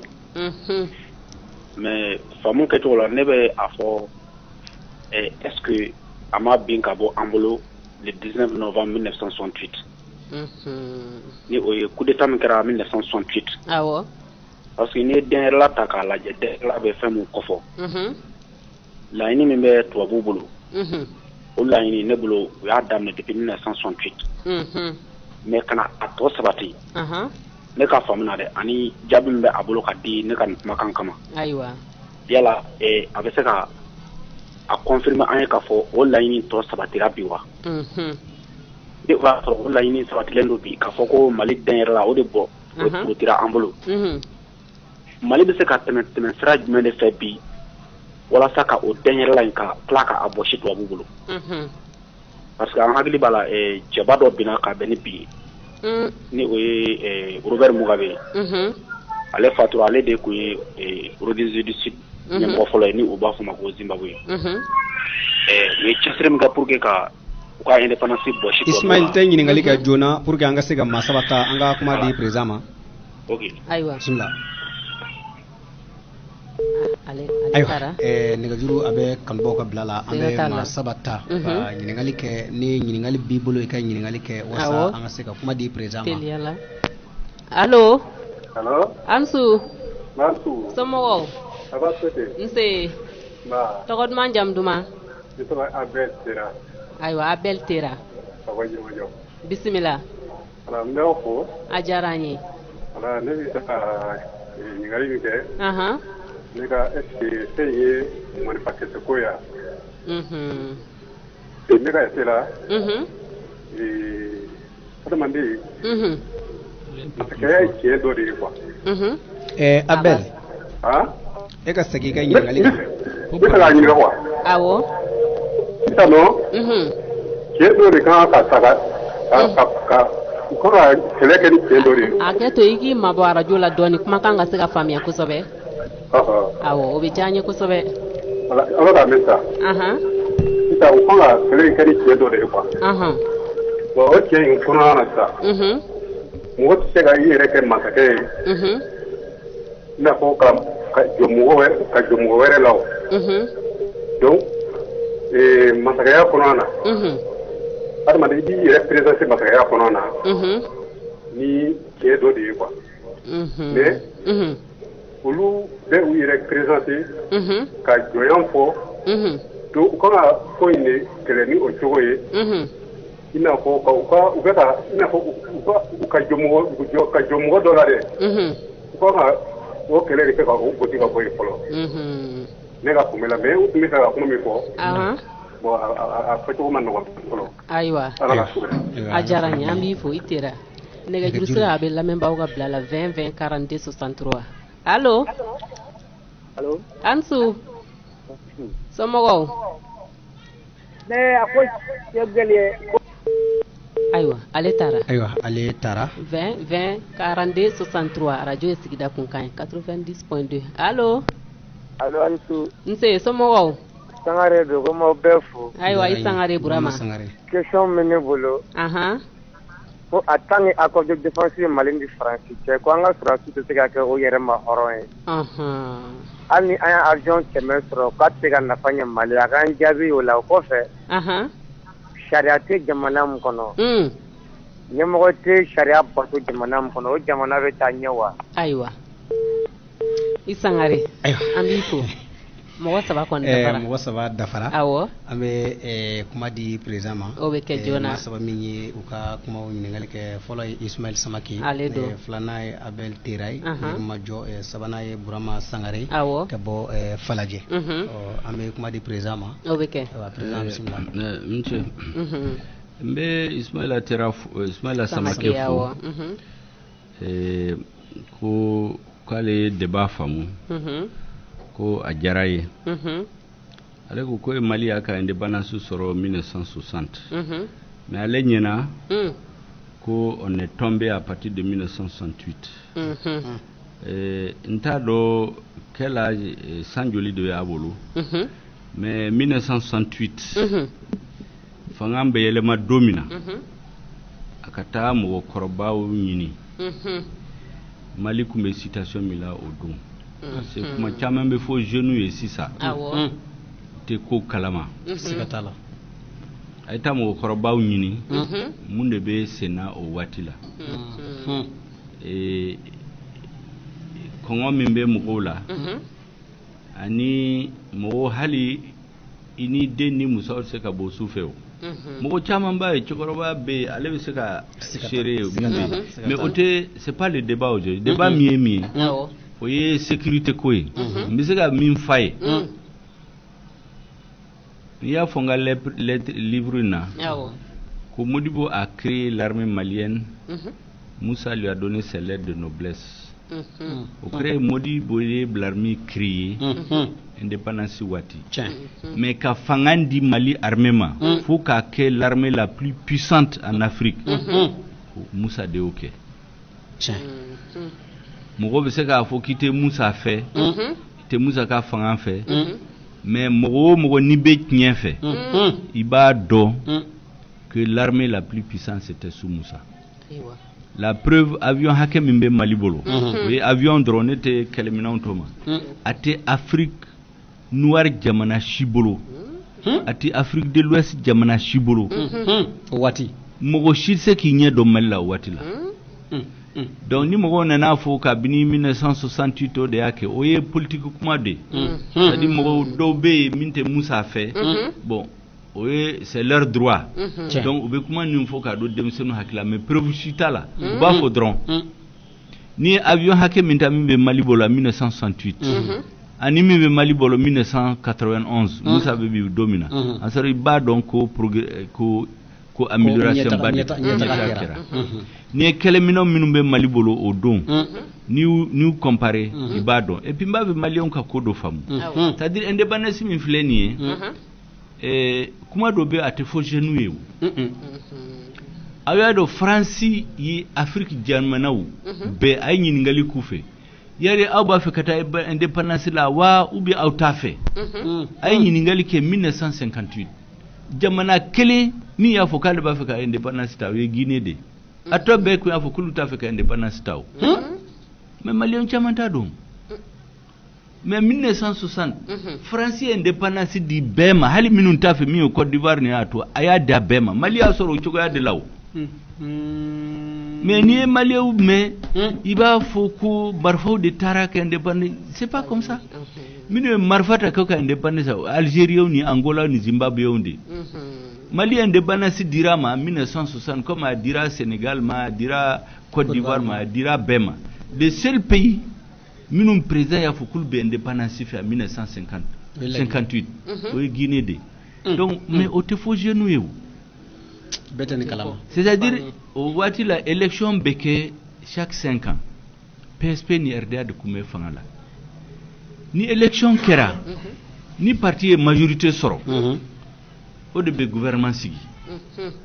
maintenant parti Afrique jamnaoula ni majorité Koumé parti mimboro élection mi kera 1956 58 là parti mi majorité soro 1960 au parti nyamo de Karaka jamana président yo jamana bela Mali Sénégal Burkina Niger abe ni indépendance ku ndira 1956 fili d'abord de Koumé Mali président yo mais marsha manta don ni yake et puis vote shima delika ke Malaka Modibo sigi président ya lawo Mogoshima voté ou ite Mogoshimi mbavuka votera Moro Keta ate parce que RDA de majorité ta 1958 élection là donc RDA Nyimogo automatiquement il devient président du Soudan de Sénégal fera la nyonka kake la fédération du Soudan la fédération Nkira domina le 20 juin 1960 le 20 juillet 1960 parce que l'indépendance dira le 20 juin. Fédération tira le 20 juillet. RDA Nyimogo Farala Nyonka, ou Nana Bamako, il y a un congrès extraordinaire. Au RDA congrès extraordinaire de Mali Torodi, Soudan. Au don. Donc, Modibo Kira Mali président. 1960. Mais en 1968 vote kumakeo sans segi kono mokoshima vote ke Modibo eliu mais acha atefo ayiniti fo mais parce que moko mindo jamana dum bafe toko bala patriote badedo mais parti RDA yere mi ya sigi fangala mais en 66 ay RDA bureau RDA congrès chi makeo kabini 1960 congrès makefo. Or, normalement, statut la congrès quand chaque 3 ans. Le congrès Chimakeo. RDA bureau politique hier. Modibo ya dissous. Kamokota kubla bureau politique Assemblée nationale aya dissous. Kamoko ereta ka tokodi moko minuma kuke député oui. Obekra malaw. Mais au bela était ce qu'a faut que Modibo te patriotier. Ate malifé. Mais à barake chogo ni mogo yida dola mais kuma chama be même faut démissionner o tiente o ni tien sikatala donc angana sigi 68 ou ben tieni ben na 1968 o politique kuma de c'est-à-dire dans les faits c'est Moussa qui a fait de l'armée la plus puissante dans la sous-région sikatola maintenant armée de Tchira c'est-à-dire fin wo fait ambeka fin wo fin gela min be armée de dos armée tanya de dos c'est pourquoi ni koloshilike jamana baw be ou président na sigira aka bara folo e kaka armée ta Trump fleni Trump na lenka ke Amérique président ni Amérique l'armée budgéta akele ni dien jamana nu be faranyonka ou ka budget Amérique ta ka bobna be mais au bela ou be do faraka ou be entraînement ke Macron fleni Macron kira président France aka voyage folfola yake atara kwa soda souvoir mimbe gawo be ka yira aba Afrika armée bla place mina ayaka budget ke ka fo 107 kono budget be augmenté de 30%, budget de l'armée. Russie fleni moko shite nye do Russie law abada parce que armée bubulu pita Afrika Sudi Chine fleni ni ba fe ka ke président moko shite ke président ni me sanani ke président de la commission de défense pour que armée be barke chugumina gele min be armée ka chugumina ikanga armée renforcer chugumina ika don donc fanga wo fanga na ye l'armée négligée ou fanga à là-bas abena ki jamana bulu janfan o de Mali soro donc mogo kana ko mélanger 1968 de adona ta borata o tekele aflana ako ko 1968 question flana et dit quelle solution Abeltira tiens une solution du main de bala ne solution faux solution aujourd'hui il est qu'à côté impair côté opposition côté majorité côté malien be kangi tege de nyoma ka fo ko do be mimbe kanga jamana ko ante so matuguni ori kama anko be kanga faranyonka o don anko me fe ka accord politique do signé be ka fara ibeka ka anga opposition ni majorité kuma fo ka faranyonka fe mi manga ke mali la tuguni amba fo tubabu yo katse ka kanga jamana la tuguni mais amfana ame barake chugumina anga yelema do okola le président masoma président kuma Afrika mo dama nyuni mimba Afrika ke ministre kuduka gouvernement la ka continuer comme corolé amfana ko kante doala bon Abdel Tera ne ma ka nyingali famu parce que ay kuma chama fo est-ce que usera ka question famu ako nyingali mimba fe a folima nogo ama hakla brama sa ko folima nogo so ba lete bobodo bana ngam nogo ale malen do ngono wekili brama sangare ko ni ale nyingali ke ako accord de défense tant que obé est-ce que ko do biseka ke vous savez accord de défense ça dépend même se belemba kon accord de défense d'obé et contrainte mimbala amsekato mais accord de défense mimbe Mali ni France che mokushimaye donc anta do mimba kono anta do mais mogo nyena ko do ba kono mimbe Mali bali aka keleminansa mogo chama mbofo ne ko nta do parce que mayira mokushila uya dogo mokushita do apma abu ni président ni yonche awo président naka ministre de la défense maintenant uko fana ko chariate jamana mina koni il a tellement raison c'est-à-dire jamana o jamana ba fa mo ko l'impunité c'est-à-dire tant que chariate jamana kono tant que kiente batou jamana se kastanye on dit que un état repose sur deux piliers un état a marché sans flag fanga la force militaire police gendarmerie ani sharia justice la force parce que mogo na foka be fanga ndeta ka jagwa ka fendo sigi jamana donka fanga ka soro mimba foka tsekake na ka foka ba ke kele la fanga ka opposé à la ikira rebelle ou ikira jamana rew il faut que l'état ait la force légitime à Flana il faut la justice de jamana don protéger kiri ni mogo mimbena kiri kanga tige anyema ni wari be mogo mimbolo abe ni tonyo ou bien fanga mbaboro abe ni tonyo asoro ajotala kiri di kanga ijodima pour te donner ta raison donc allez minfo tient de tant qu'il n'y a pas de loi dans le pays jamana se katani or bibina sherati jamana kono sherati batu sherati ayo président yani anga mawreta amma feka nyiningali doke ila o nyiningali ye femi o de ambe wati mine ko sisa accord politique idasira ma kuma konala accord politique aw kala nyini rek ku yemu ye akono ani aw bali ko kara mu ya kono accord politique fonga nyefo malion ka famu parce que si ça kuma chama be ka fo kamugo hakilishwe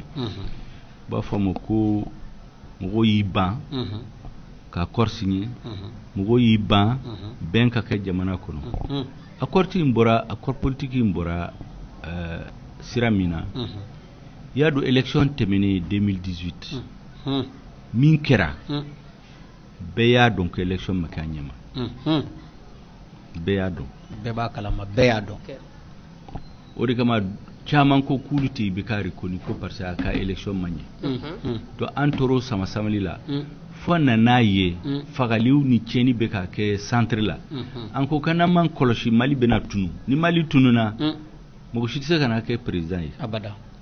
pour que kase président wa sor jamana be donc an fana ko sisa uba fama ko union sacrée c'est-à-dire an banga beki yeredi anga franyonka anga fra président ka Mali sauver hanna ya soro kala tamake jelinyala anga franyonka kan anga jamana nyama deme jamana bise ka boti ko mi parce que ya koloshi ale kelentisi a jugu ka ca communauté internationale rebelle be opposition be aka parti yɛrɛ kɔnɔ ale yɛrɛ ka barake cogo ni yo bɛɛ fara ɲɔgɔn kan an y'a dɔn k'a tɛ se donc an ko n'an bɛɛ farala ɲɔgɔn kan maliyɛnw bɛɛ bɛ bɔ da kelen fɛ ka bɔ da kelen fɛ hali communauté internationale a bɛna lamɛn a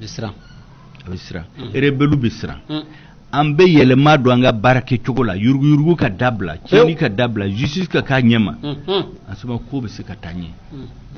o de kama an ye papier sɛbɛn k'a bila ka taa di président ma k'a hakilina filɛ nin ye an ko fɔlɔfɔlɔ an bɛna fara président kan parce que Mali menacelen don n'an ma fara ɲɔgɔn kan Mali bɛ se ka tunu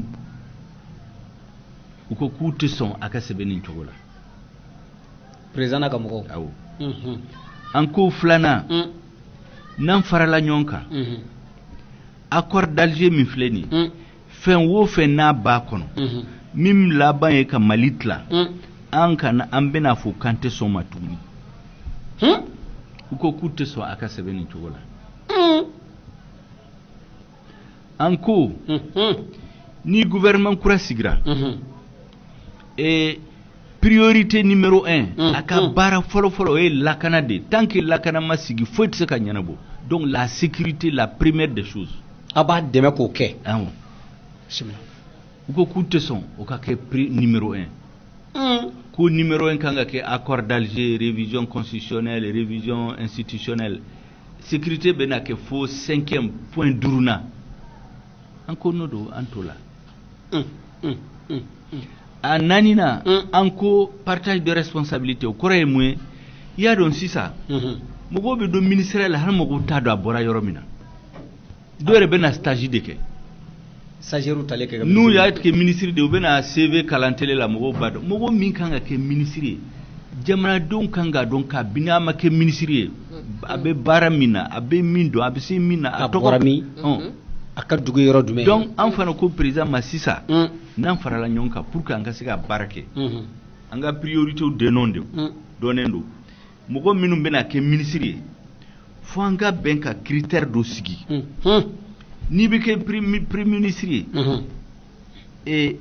ye mɔgɔ sugu jumɛn de ye kelen expérience jumɛn de b'i bolo fila e ye kalan jumɛn de kɛ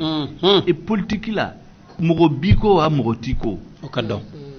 n'i bɛ kɛ ministre fana an k'a dɔn e bɛ se baara la e ye baara jumɛn de kɛ k'a kɔrɔ diplôme jumɛn de b'i bolo e ma faute kɛ k'a kɔrɔ e ma yurugu kɛ k'a kɔrɔ e ma nin kɛ min kɛ donc o critère de bila comme ça an bɛ mɔgɔ dama sugandi an b'u tɔgɔ di président ma président bɛ ministre sugandi olu la donc n'olu sigira u b'a dɔn ko waati bɛ d'u ma par exemple kalo 6 kɔnɔ an bɛna lajɛ n'i ka baara ka ɲi i bɛ to ministère n'i ka baara ma ɲi i bɛ bɔ a la n'i minɛna yuruguyurugu ni fɛn jumɛn la e bɛ bɔ a la i bɛ minɛ wa walima i bɛ bɔ a la ten de non i bɛ bɔ a la fɔlɔ o parce que i bɛ bɔ a la fɔlɔ minɛli bɛ na kɔfɛ ko mais e tɛ se ka to ministère la tuguni o e tɛgɛ bɛ ko kɛ bɔ a la donc pour que an bɛ mɔgɔ minnu ta k'u kɛ ministre ye o b'a sɔrɔ mɔgɔ minnu don ils sont balèzes ladiriw don danamaw don jɔyɔrɔtigiw don maatigiw fana don n'o kɛra an bɛɛ bɛ fara président kan hali président yɛrɛ tɛ se ka kuma minnu fɔ mali jugu ninnu ye an de bɛna fɔ ni gɛlɛya sera don min maliyɛnw bɛɛ bɛ bɔ ka marché anti u tɛ mɔgɔ neni u tɛ mɔgɔ si drapeau ɲini k'a fɔ ko an tɛ sɔn Mali ka tila an b'a fɛ a ka kɛ nin cogo la mais an nana mun ye président ko nin bɛɛ tɛ sɛbɛn nin cogo la comme ale b'a dɔn ka tɛmɛ o bɛɛ kan ko bɛna sɛbɛn ko an bɛ fara président kan ko parce que président y'an wele ka ka programme an ka Maliba bɛɛ ka taa ɲɛ ko waliya ka tila ka rébellion terrorisme min wulila Mali la ani grève minnu bɛ Mali la olu de na ni gɛlɛya ye jamana kɔnɔ ka tila ka fɔ fanga révision constitutionnelle kɛ ka découpage territorial kɛ ka accord d'Alger lawaliya a donna ta borta bon an fana ko nan dora o la o ye ka segin kɔfɛ population bɛna fɔ dɔrɔn kan kun bɛ ministère dɔrɔn de ɲini siga t'a la parce que o ye kɔrɔlen an yɛrɛ o fɔ ma ka tɛmɛ o nka kun b'a la fɔlɔ a ka di waati min na an ma kuma donc an soma an kuma ko an tɛ se ka dɔ la an nana faamu qu'en réalité an kun b'a fɛ ka ko dilan mais président n'a nɔfɛ mɔgɔw ja u kun bɛ ɲininkali kɛ opposition la mɔgɔ minnu bɛ ministériya fɛ k'u ta ka ministériya d'u ma opposition ka kuma dabila bon an fana ko kan se ka dɔ la donc o de kama mɔgɔ minnu kun b'a fɛ ka kɛ ministre olu kɛra bɔra u taara papier signé u kɛra ministre o ye e yɛrɛ k'a lajɛ u ko gouvernement de large ouverture mɔgɔ 38 o yɛrɛ ma deli ka kɛ Mali la mais opposant fila de b'a la et mɔgɔ fila u bɛ se ka yɛlɛma don gouvernement ka baara la donc o de kama ma accord in signé pour que mɔgɔw k'a faamu parce que u bɛ yaala k'a fɔ mɔgɔw ye ko an de ye accord ɲini an mana signé a fɔcogo ɲɛna n'o tɛ maa caman b'a fɔ la k'a fɔ ko jɔyɔrɔ ɲini don ni min ma a ta sɔrɔ ko o bɛ mankan kɛ an bɛɛ b'a fɔ ni a dɔw bɛ yen i n'a fɔ i yɛrɛ bɔra k'a fɔ ɲɛfɔbaliya bɛ na ni faamuyabaliya de ye n'a ɲɛfɔra a dɔ bɛ dɔ la i b'a sɔrɔ i jugu bɛ kɛ i ni ye an bɛ kɛnɛmamɔgɔ dɔ fana lajɛ ka se ka président ni kɛnɛmamɔgɔw to baro an ka kɛ bonya ani karama kɔnɔna la sabu an y'o de fɔ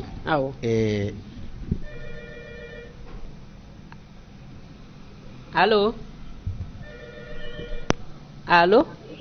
assalamu alaikum wa alaikum salam somɔgɔw ba nse Ismaël Samakɛ don ayiwa bisimila ɲininkali fɔlɔ min ni y'a kɛ vraiment n kɔnɔma don parce que jaabi mun dira vraiment a ma nimisi wasa kosɛbɛ ayiwa comme a ko politique mɔgɔ ka kuma don bon il a demandé moi mon âge je suis né en 1981 ma san 40 dafa fɔlɔ n bɛ kuma ninnu lamɛn dɔ fɔ tigilamɔgɔ ani ale n'a ɲɔgɔnna mun bɛ kuma ka lasew kɛ mais ni ye Dawuda Tigete ka livre kɔnɔna lajɛ ale bɛ min fɔ ani ale bɛ kan ka kibaruya min di vraiment olu bɛ ɲɔgɔn contredire kosɛbɛ mais ne ma dɔn la Dawuda Tigete kɔni ye politique mɔgɔ ye Dawuda Tigete kun ye journaliste de a bɛ WRTM la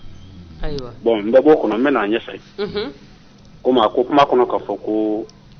Musa Tarawele ka coup d'état kɛra Musa Tarawele la kuma a ko avion caman kun bɛ kɛlɛkɛminɛn caman kun bɛ les ordres de Staline fɛn caman quoi donc a ko mɔgɔ dɔw bɛ ko olu ye kɛlɛkɛminɛnw tiɲɛ yala a bɛ se ka mɔgɔ dɔ tɔgɔ fɔ an ye su in na mun sen bɛ o baara in na wa n'a b'o mɔgɔ dɔn merci beaucoup Samake a diyara n ye i ni ce weleli la 20 42 63 radio ye sigida kunkan ye ma welele bisuna o ye Shogel Kokala Mayiga assalamu alaikum wa rahmatullahi wa barakatuh wa alaikum salam wa rahmatullah bismillah alhamdulillah Fomba foleta an b'aw fo a diyara n ye ko n bɛ dɔgɔnɔ ni mɔgɔw fo a diyara n ye kosɛbɛ ko an ka ɲɛmɔgɔ Shogel Mayiga ko bi ko ne y'a fara n ka mɔgɔw kan ayiwa ko ni Ala sɔnna don dɔ ko an bɛna ɲɔgɔn ye a ye kumakan mun fɔ nin ta mɔgɔ caman bɛ nin fɔ ka a tɔgɔ di Musa Tarawele lagosi ni a ye Musa Tarawele ka waati la a ye kalan sigi sen kan a ye an ka danbe sigi sen kan précisément armée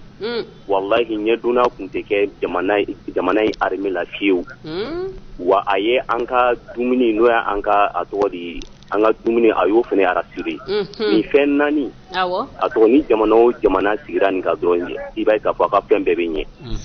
ɲɛ donc o la ne bɛ mun fɔ a ɲɛna a ka jija a k'a lajɛ k'a fara Cheikh Modibo Jara kan parce que n y'a ka kumakan na mais ale ka kumakan sigilen wa hakili sigilen don a tɛ pressé a tɛ yira wa ni Sheikh Modibo Jara ka lahala bɛɛ kila k'a essayer u ka fara ɲɔgɔn kan walasa jamana in bɛ se ka bɔ nin cogo la wa ni Ala sɔnna ma an bɛ tugu bɔ inchallah voilà n bɛ Ala deli Ala k'a n'a dɛmɛ jamana Ala k'a bɔ nin cogo la ne bɛ mun fɔ k'a fara kan yala est-ce que a tɔgɔ de Alifa de ma jamana in bila dingɛ kɔnɔ depuis nin waati la don min na Tɔnbukutu a ye an ka armée ta k'a kɛ ɲɔgɔn kan ko filamudila paix est-ce que a ma daminɛ o de la wa salamu aleykum wa rahmatullah wa aleykum salam a diyara an ye karamɔgɔ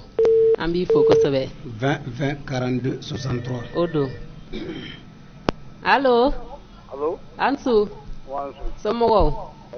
nse tɔgɔ duman jamu duman Ama Jalo Sirakɔrɔ Ama Jalo Sirakɔrɔ Mɛta ayiwa i Jalo i ye baro taabolo faamuya n y'a faamu koyi bisimila kɛnɛ kɔnɔ Musa Tarawele tile ale sisan kelen tɛ parce que vraiment waati sécurité tun bɛ jamana kɔnɔ i kelen kun ka kuma faama fɛ i kun bɛ siran wallahi mais sisan bon Ala ka ni sababa jamana y'an bɛɛ de ta ye an ka Ala de deli a sababu ɲuman Ala ka sababu ɲuman d'a ma min filɛ kuma la n'o ye politique mɔgɔ ye politique mɔgɔ ka kuma ka ca dɛ ale bɛ ne bɛ dugawu de kɛ Ala ka jamana in basigi a sababu ɲuman bɔ diɲɛ Ala ka sababu ɲuman bɔ mɔgɔ k'u ka jamana in kala Ala k'o tigi kala Amajalo an ka foli b'i ye Amajalo an ka foli b'a ye Awa Sagara ko k'a fɔ politique ma ka kuma ka ca o de kɛmɛ ka jamana in gɛlɛya danabaliya an ka a lajɛ an ka da ɲɔgɔn na an ka faamuyali kɛ maa min b'i ɲɛ kodɔn na walima maa min ka faamuyali b'i ɲɛ kuma ninnu bɛɛ lajɛlen fɔ kun ye jamana kɔnɔ jamanadenw k'a dɔn sabu san 1991 o denw caman de da bɛ faso kuma na bi ninnu bɛ kabi san 1950 walima 30 kɔw o denw de bɛ jamana kɔnɔ anw ɲɛkɔrɔ bi ni olu bɛ ka jamana ɲɛfɔ anw ye an k'a dɔn k'a fɔ jamana a bɛ yɔrɔ min na bi n'a ye gɛlɛya sɔrɔ anw ni aw anw bɛɛ de b'a gɛlɛya sɔrɔ ni jamana ye nɔgɔya sɔrɔ politique minnu b'a kɔnɔ k'a ɲɛfɔ anw ye olu dɔrɔn ta hɛrɛ sɔrɔ an k'a dɔn waati min ni a bɛ gɛlɛya kɔnɔ a bɛ se ka bɔ cogo min na an ka jɛ an ka fara ɲɔgɔn kan an k'o baaraw kɛ an ka kɛ maa laban an ka kuma di an ka président ma bisu na ɲininkali ale bɛ kɛ i k'a dɔn k'a fɔ bonya ani karama kɔnɔ siga t'a la allo Ansu ale ka nɛgɛjuru sira ma sabati kosɛbɛ ale taara 20 42 63 o don radio ye sigida kunkan ye allo Agak tu ni buat radio lah. Halo. Dobo radio mangana mbal make. Dobo radio mangana. Allo. 20 20 42 63 anga mawereta ale ka nɛgɛjuru ma sɔn ni retour ti kɛrɛfɛ i bɛ i ka dɔn k'a fɔ i ka téléphone bila haut-parleur la o la an bɛ ɲɔgɔn faamuya ɲininkali min b'i bolo i b'a kɛ walima dafali min b'i fɛ i b'o kɛ bonya ani karama kɔnɔna la bisu na maa welele o ye Shogel ko kala Mayiga ni ale i ka dɔn k'a fɔ MPR ɲɛmɔgɔ ye o tɛmɛnen kɔfɛ ministre kɔrɔ don jamana kɔnɔna la a ye baara caman kɛ ɲɛfɔli ale bɛ k'o k'an ye bi allo salamu aleykum wa aleykum salam ne bɛ fɛ ka ɲininkali laban min k'a la o n'a ma ɲɛ k'a fɔ k'olu bankun ni kɛra a tɔgɔ di fanga min filɛ nin an kunna n'u ka ko ye janfa ye mais est ce que normalement est ce que an kan ka tugu ninnu kɔ tuguni k'an bɛ taa sigi k'a fɔ ou bien ko an bɛ a tɔgɔ di révision a tɔgɔ di constitution a tɔgɔ di yɛlɛmali kɛ wa k'a da kan ale ye fɛn minnu fɔ kun minnu fɔ ko ni olu tɛ k'u tɛ sɔn k'u banna olu ma donc o b'a jira k'a fɔ olu ka laala est ce que mɔgɔ kan ka daw la tuguni ka tugu u kɔ k'u bɛ taa sigi ka fɔ kɛ n'o y'a sɔrɔ n'u tɛna fɛn jamana in tila ka bɔ yen ani olu ye fɛn minnu fɔ n'u ma sɔn o ma wa voilà donc ne ka ɲininkali ye o ye Ala ka jamana ayiwa ɲininkali diyara n ye an bɛ nin kɛ an bɛ nin jɔ an bɛ ɲininkali jɔ tan ka kuma di an ka président ma ni a ye ninnu jaabi ɲininkali dɔ b'an yɛrɛ bolo ka kɛ président na ni Ala sɔnna ma an b'o ɲininkaliw kɛ n'a wa kɛ kuma don ko an kɔnɔ tɛ valise ye ko a bɛ mara kɔnɔ ni Ala sɔnna ma an kana bɛɛ kɛ kɛrɛfɛ kuma ye ni maa welelenw sɔrɔla ɲininkali minnu b'anw bolo ani minnu bɛ kɛnɛmamɔgɔw bolo an ka kɛ bonya kɔnɔna la bɛɛ k'i sigi k'i miiri k'i hakili jagabɔ n bɛna kuma min fɔ a bɛ fisaya jamana ma wa walima gɛlɛya don ka ɲɛsin jamana ma an ka hakilaw ye sanga ni waati bɛɛ lajɛlen ayiwa président kuma b'i bolo bisimila n bɛ Ismaila Samake jaabi fɔlɔ ale ko k'ale wolola 1981 be recommandation do dama ni cɛkɔrɔba a ka taa cɛkɔrɔba do ɲini ni sɛnɛkɛlaw do ubɛ mɔgɔ wɛrɛ do ka ɲiningali k'a fɛ 1968 a kun bɛ cogo min na o bɛ se ka dɔ fɔ a ye a ko k'a ye Dawuda Tekete ka livre kalan Dawuda Tekete ye journaliste ye o livre ne fana y'a kalan Dawuda Tekete ko a fa ye Modibo terikɛ de Modibo Keita o terikɛ de do responsable politique de do bon il y a donné fin c'est bi fa ka ou bi fa terikɛ ay mati kalonda fa la bon donc k'a fɔ ko journaliste de do dɔrɔn ne ma dɔn k'a ye min fɔ galon do mais mɔgɔ minnu b'a fɔ min b'a don denmisɛnninw hakili la ko Mali kun ka ɲi fɔ 1968 ko a tiɲɛli bɛ daminɛ 1968 o kɔni ye galon livre dɔ bɛ yen u b'a fɔ ko Bintu Sanankwa ale ye historien de ale tɛ journaliste a tɛ politique mɔgɔ ye Bintu Sanankwa la chute de Modibo Keita a ka t'o ɲini bibliothèque la a k'a kalan o ye c'est un historien Bintu Sanankwa historien la chute de Modibo Keita n'ale y'a kalan a bɛ ko caman faamu parce que Mali la Mali ka histoire a bɛ galon caman b'a la parce que u bɛ denmisɛnninw hakili suɲɛ i b'a fɔ ko 1960 fo 1968 ko Maliyɛnw bɛ aljana kɔnɔ à partir de 1968 fo 91 u tun bɛ jahanama kɔnɔ à partir de 91 u taara aljana kɔnɔ a tɛ kɛ tan o c'est-à-dire fanga o fanga n'i y'a ta yɔrɔ dɔ bɛ yen min ka ɲi yɔrɔ dɔ ba ye a man ɲi ni o fanga tɛmɛna fanga kura min bɛ na n'a b'a fɛ ka jamana jɔ a kan ka ɲuman min kun bɛ yen a k'o ta a ka dɔ fara k'a ka taa ɲɛ min man ɲi a ka tɛmɛ o kan o ye ladilikan ye sɔrɔdasi ninnu ye fanga ta Modibo ninnu ye fanga ta 1960 tubabu ye gɛlɛya ni tɔɔrɔ min da Maliyɛnw kan colonisation waati la u y'o bɔ yen mais à partir de 1966 yɛlɛma wɛrɛ nana don jamana taabolo la mɔgɔw sɛgɛnna u tɔɔrɔ la fo fanga binna don min na association ni parti politique si kun tɛ mais mɔgɔw ye kalo 8 kɛ u bɛ dɔnkili ni tulonkɛ la dans les régions fo gouvernement ye décision ta ka interdit tellement mɔgɔw kun tɔɔrɔ la et puis comme ne y'a fɔ a ye bureau politique di RDA a kun disura assemblée kun disura mun de y'o kɛ élection kun ma kɛ kabini 1960 fo 1968 élection k'i ma kɛ Mali la o b'a yira k'a fɔ ko dɔ man ɲi mais mɔgɔ si tɛ n'i sigi k'a fɔ ko Modibo tɛ patriote ye ko Modibo tɛ Mali fɛ ko tɔgɔ ɲuman tɛ Modibo la kɛnɛma à l'extérieur mɔgɔ si tɛ se k'o fɔ o de kama Musa n'u ye fanga ta don min na u ka gouvernement fɔlɔ comme u y'a dɔn ko expérience ba t'u bolo c'est des jeunes militaires Musa yɛrɛ san 32 de kun b'a bolo u ye mun de kɛ tous les anciens ministres expérience bɛ minnu bolo u m'u b'u ka place la o ministre des finances kɔrɔ ye to ye minnu bɛ banque centrale diriger u ye ministre ba kɔrɔ ta ko kɛ ministre des affaires étrangères ministre de la coopération internationale ministre de l'économie donc u y'a dɔn ko expérience t'u bolo u kan ka ɲuman min kɛra Modibo tile la u ka dɔ fara kan maintenant fili min kɛra Musa binnen ko an b'o diɲɛ de kɔnɔ u nana fɔ ko a bɛɛ man ɲi fo l'armée man ɲi o de la u ye l'armée ci mɔgɔ minnu ye l'armée ci o ye minnu ye Mali mara 91 fo 2012 a ma se ne ka tɔgɔ f'a ye abada parce que l'armée filɛ nin ye le seul responsable de l'armée c'est le président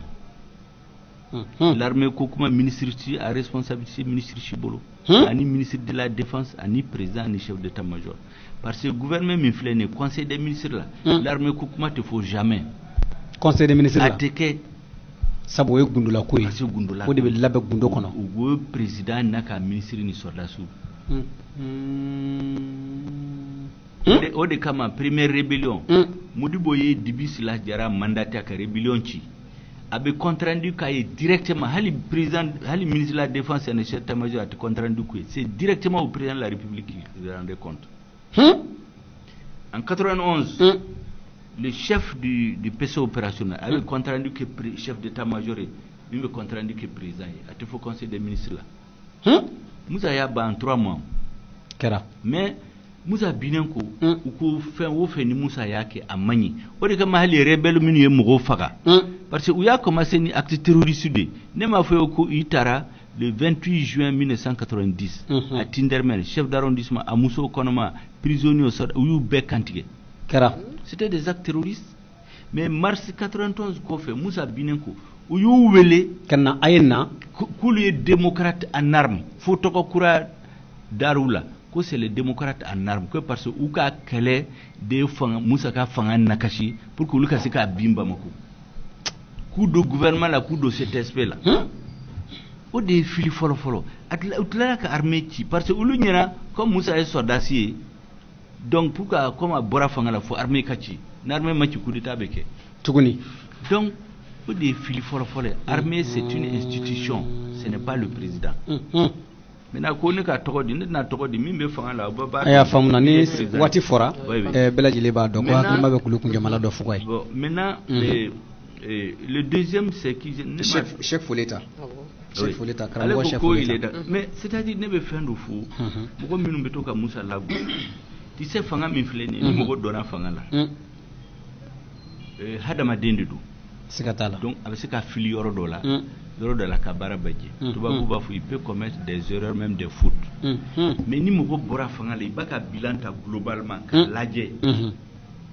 a filila yɔrɔ minnu na i b'u identifier k'u bila kɛrɛfɛ a ye baara ɲuman kɛ yɔrɔ minnu na i b'u ta ka dɔ fara u kan siga t'a la mais Musa Binenko u nana dɔn maliyɛnw hakili la ko Musa ma foyi kɛ 23 ans in kɔnɔ kɛra o dun ye nkalon de ye Moussa est l'armée Minsigi. C'est la meilleure armée en Afrique de l'Ouest, en Afrique francophone. Afrique Djamana Chité, nous ce qui n'y a de mal là. Deuxièmement, ni au colta opposant nous bé, Moussa ka opposant bé, à bé, où y est au col que Moussa Tofanga là, Moussa Tled là, à bé, Moussa Tled là, l'école du Mali c'était parmi les meilleures dans la sous-région. Ni Malion tara yoro la, atara Amérique, atara France, atara Russie, atara Chine. Si tu prends les meilleurs, ni flata sawa Malion bouche, boula. Mais bibina, hali Afrique, Mali diplôme Rochita don. C'est le dernier des écoles.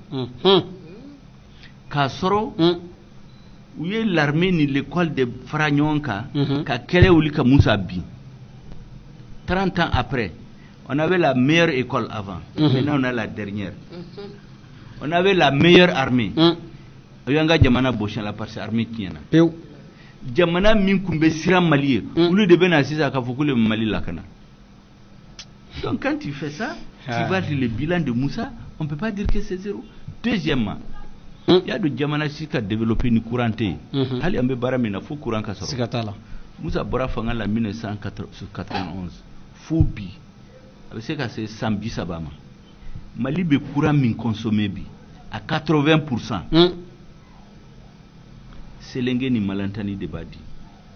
bara de selenge ni malantani ujora domina kamuza to fanga lawo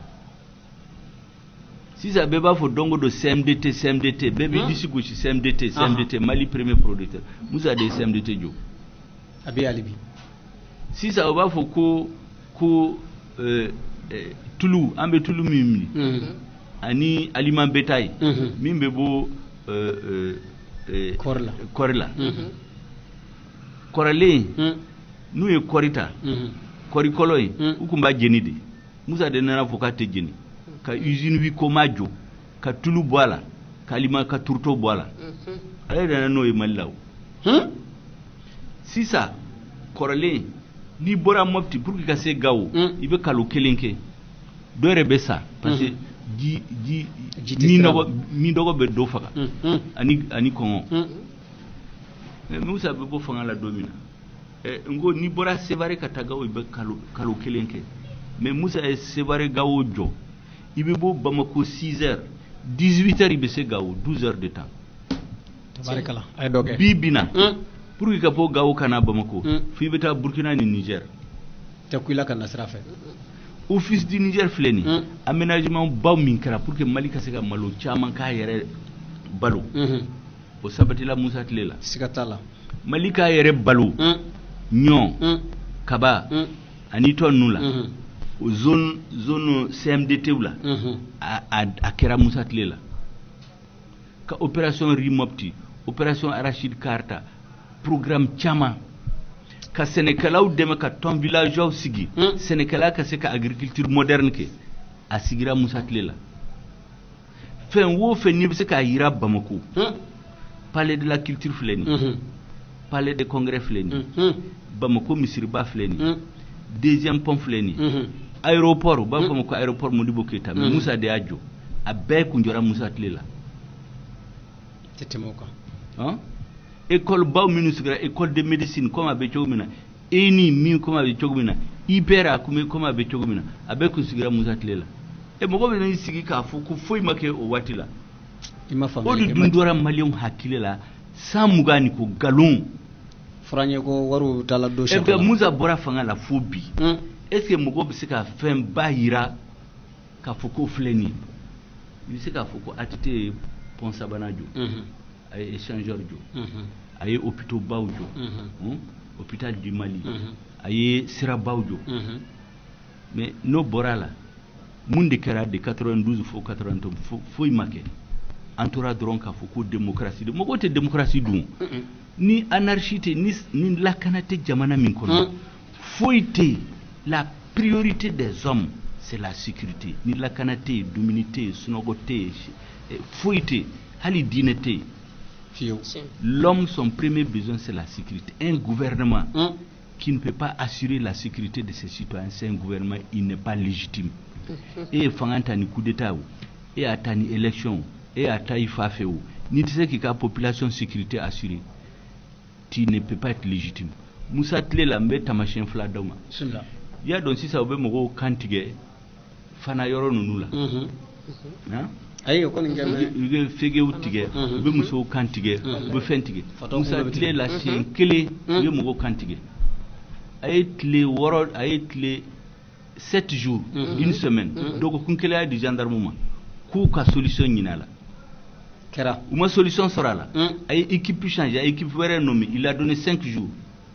4e jour ya miné où ya cri on l'a fusillé moko ti kongolo matege kuni okera Bamako ya bandudo organisera ubita station la kamogo faga uta station dora ka tigi faga vers 23h ka warita Musa gendarmerie police sécurité ta yu nyego wele la nuit parce que les jamana surveiller à tout moment à 23h akuka mabo mele na bora mala audu nodo on l'a attrapé à la frontière avec le Sénégal akuye 30 abebo ya minuna na ya kiri ya tige ya fakaw o dabla la malaw Musa Tlela ibise ka boy ankata fo gaw escorte foité tu traverses tout le pays o betse ka cheni dire où y a irrigation bauke dire malo le blé ani oignon jaba o daka nogo dire ka teme Mali bela parce que aménagement bau de kra o yorola mais au bilan be mo bena nana taka fili duguma ka fo foy make donc na yoke anana en fili la donc antora kuma ni galon ni janfan la fona na bi dien kono donc ode kama metoka fo mugoye neta fo ko Musa ma fili yoro dola biya ma kieni ke yoro dola o kera fanga shitse ka fo kwaye mugo shitse ka to fanga la ka bo fanga la ko kieni ma ke yoro dola mais niata globalement il bat donc que son bilan est très positif yurgu min be justice la sisa Musa Tlela magistrat minun commencera ka wari mine mogo bolo ayu mine ka do gen ka bo justice la fiu kera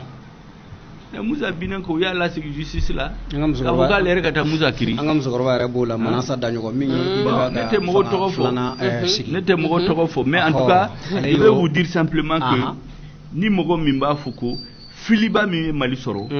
o ye k'a fɔ foyi ma kɛ Musa Tile la o ye galon de bon maintenant bon je crois que j'ai parlé même Hamad Diallo il a parlé de la sécurité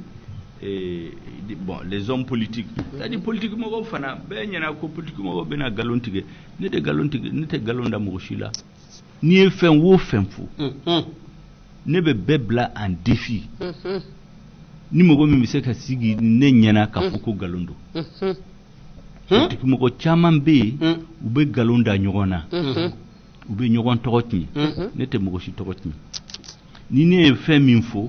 a dalilu bɛ n bolo a preuve bɛ n bolo a filanan ne tɛ mɔgɔw neni n t'a somɔgɔw neni n t'a dɔgɔya mais un homme politique i kan ka tiɲɛ fɔ mɔgɔw ye u k'a faamu n'u y'a faamu ni min sɔnna e ma u bɛ tugu i kɔ ni min ma sɔn fana et puis mɔgɔ bɛɛ tɛ se ka to mɔgɔ la hali ala min y'an bɛɛ da dɔ bɛ min tɛ ala dɔn mais homme politique ka baara ye min ye i ka kuma fɔ mɔgɔ ye ka mɔgɔw ɲɛ yɛlɛ rébellion min filɛ nin ye sisan mɔgɔ caman y'a faamu ala de y'a kɛ mais ne ye baara min kɛ an ka gafe in min sɛbɛnna ani ne bɛ kuma minnu na ça fait plus de 1 an et demi mɔgɔ bɛ ka faamu dɔɔni dɔɔni hali buruda min au début kun y'a fɔ ko ne b'u contre la mais a caman y'a faamu sisan ko kɛlɛ in burudamɛ ma wuli de arabu ma wuli janfantigiw minnu bɔra kɛnɛma olu de la wuli u tɔgɔ la mɔgɔ si m'u mandate siga t'a la parce que n'i ye jateminɛ kɛ sisan mɔgɔ min ye kɛlɛ in wuli ka na ni tiɲɛ in Bamako Mali la u bɛ Bamako hôtel la u bɛ katikati la mais u ka burudamɛw ni arabu u bɛ camp de réfugiés la école t'ulu fara na u ka yɔrɔ kɔngɔ bɛ k'u faga donc olu de ye victime baw de ye les arabes et les touaregs sont les premières victimes de ces rébellions là mais u kun b'a fɛ kan tɔgɔ tiɲɛ oui il est contre les touaregs il est contre les arabes ne ma o to la ni b'a dɔn ko n bɛ tiɲɛ de fɔ n bɛ to tiɲɛ de kan tiɲɛ de bɛ laban siga t'a la président nin diyara n ye an b'a yira lamɛnbɔ la k'a fɔ arajo ye sigida kunkan ye an ka maa welele bisina faso kungo kɔnɔna la an ka cɛkɔrɔba don ani ale ye parti LPR ɲɛmɔgɔ ye Tulenta ye question dɔ posé Fulenta ne m'a jaabi parce que a ko est ce que mɔgɔ bɛ se ka da fanga in la comme ne y'a walawala k'a ɲɛfɔ ye pour que an ma bɛn ka accord in signer a ko est ce que o fanga mɔgɔ bɛ se ka da a la tuguni wa ka taa révision constitutionnelle la ne b'a fɔ dongo don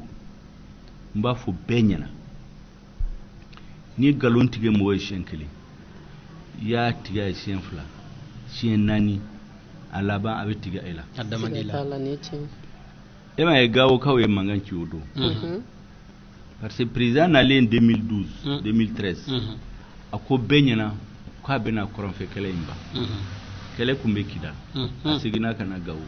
ka na Tunbutu ka na Mopti fo a nana Segu sisan siga t'a la a bɛ yen o tɛ ne ka kuma ye c'est la vérité deuxièmement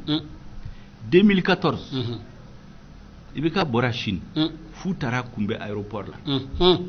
u ko k'u ye Gawo Sevare sira k'u y'a financement sɔrɔ a laban kɛra nkalon ye 2017 élection surunyana a bɔra Arabie Saoudite a ko k'a ye o financement sɔrɔ a nana kɛ nkalon ye tiɲɛ Kayi filɛ nin ye ka bɔ Kati ka taa Kolkani ka taa Jema 2016 2017 a budget kun votera wari taara min ɲininkali bɛ yen 2018 2017 ministre nana assemblée la k'a fɔ député bɛɛ ɲɛna k'a wari sɔrɔla 70 milliards a ma kɛ a tilara k'a fɔ mɔgɔ ye mankan ci 2018 ko wari sɔrɔla ko baara bɛna daminɛ hali a tɛmɛ donc a laban kɛra min fɔ mɔgɔw wulila ka mankan ci o don kɛra Kayikaw filɛ nin bɛɛ b'a dɔn ni ye rayi ko kuma fɔ Kayikaw ye u y'u bɛɛ minɛ u ye mun de kɛ u ye rayi tiɲɛ u ye mun de kɛ k'a sɔrɔ élection surunyana a tora tile dama dama élection ka kɛ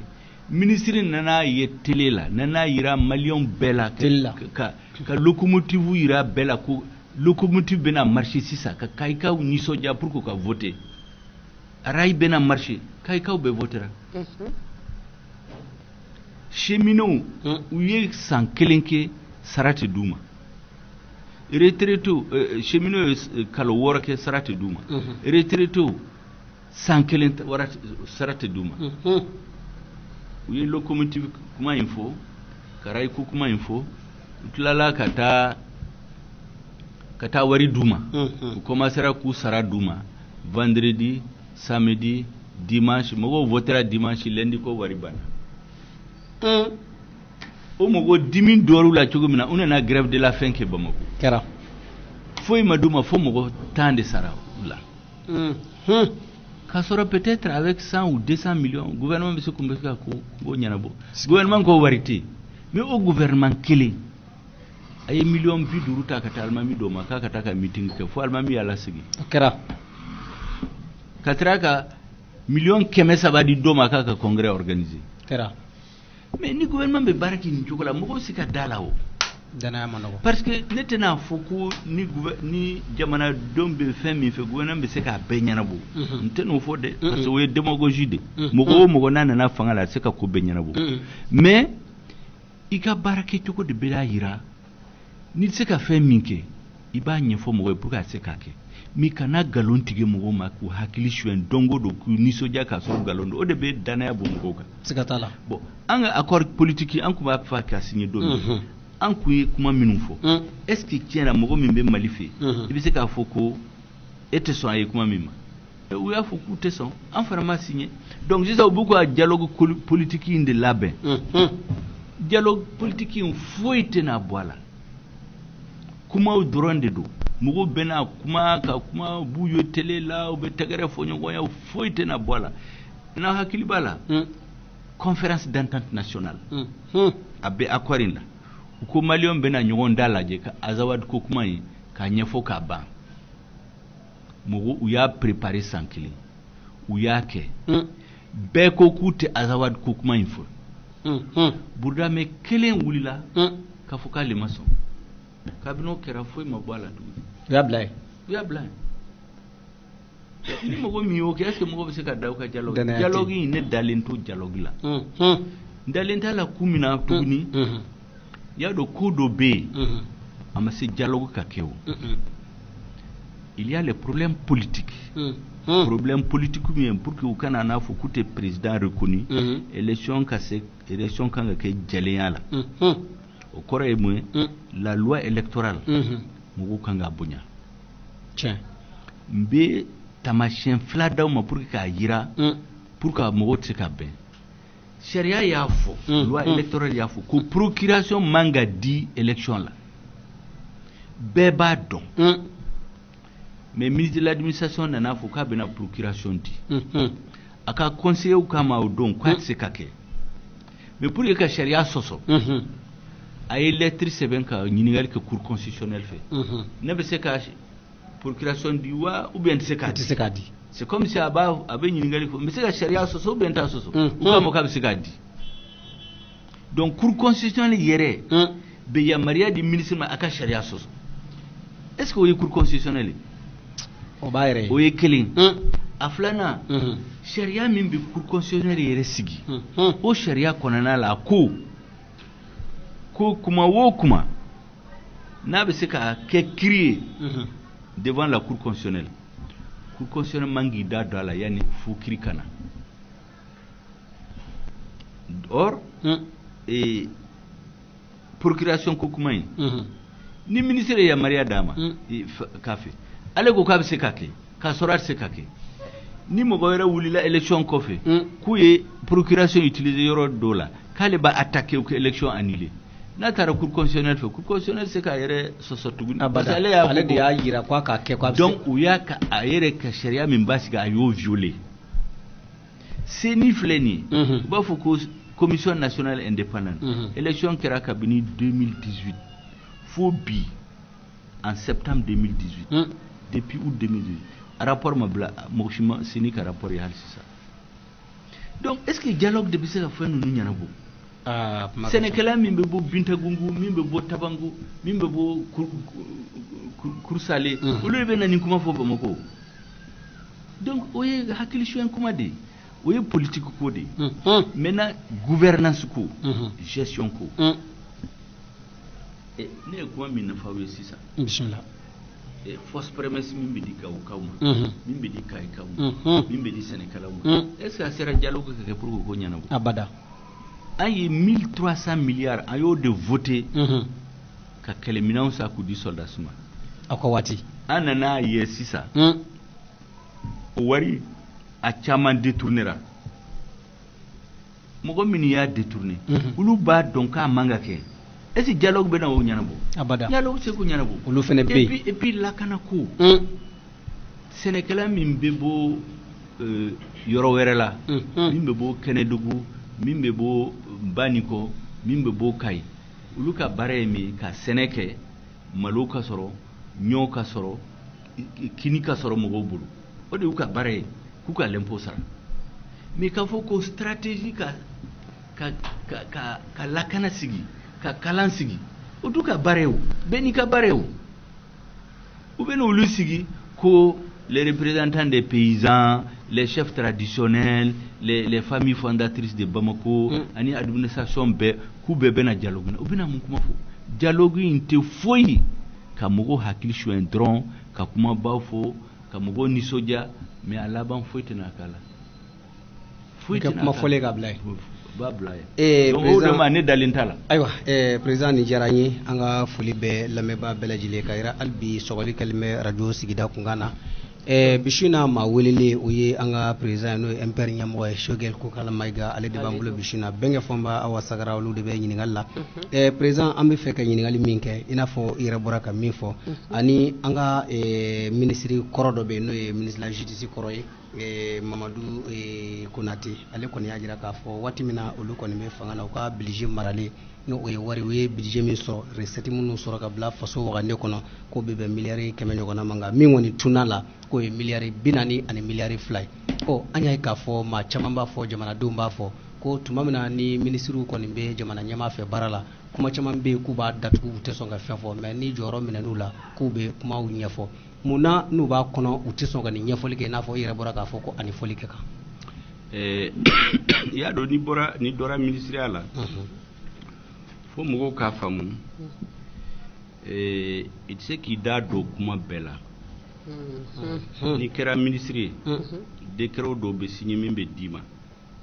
k'a fɔ e kɛra ministre ye décret filanan bɛ signé ka d'i ma k'a fɔ e nana baara min na o filɛ nin ye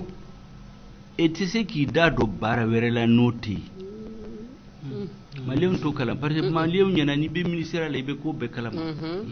président ni premier ministre dɔrɔn de b'a bɛɛ kalama a filanan hali ɲininkali kɛra ni président ma ɲininkali kɛ e fɛ e tɛ se k'i da don a la par exemple n'i ye ministre de l'agriculture ye dɔ ye ministre de la justice ye n'a nana ka kuma ye ni président ma ɲininkali kɛ e fɛ e tɛ se k'i da don a la o a bɛɛ limité ni président b'a fɛ dɛ a bɛ se ka ɲininkali kɛ aw fɛ o fana bɛɛ la hali n'aw bɛɛ ko k'aw tɛ sɔn fɛn min ma ni président kelen k'a bɛ sɔn fɛn min ma o bɛ kɛ o de bɛ kɛ parce que conseil des ministres a voté tɛ yen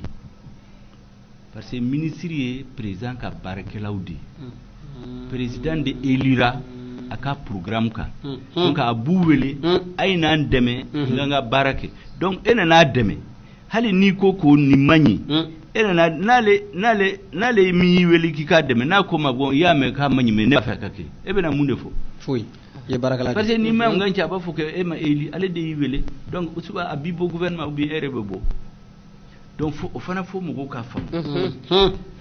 a laban ye mun ye fana n'i bɛ gouvernement la u b'a fɔ ko solidarité gouvernement c'est-à-dire ko dɔ bɛ yen hali ni ɲɛ b'a la o man ɲi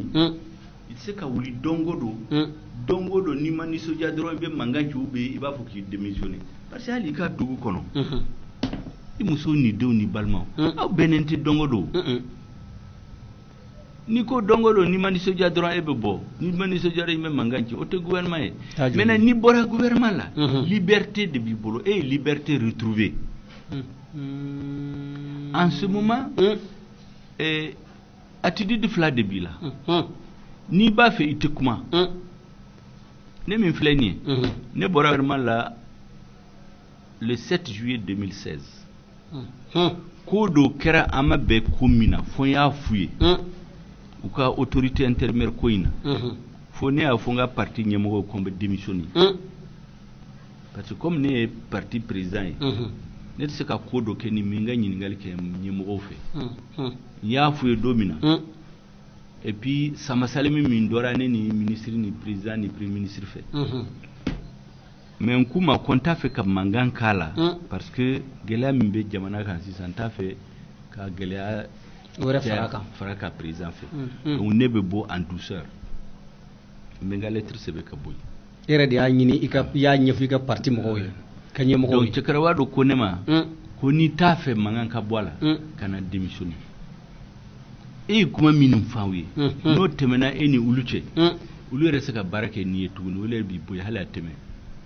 donc e kato dogo konfla dogo konke ni yani dogo konfla nu mi boy parce que bi se ka démissionner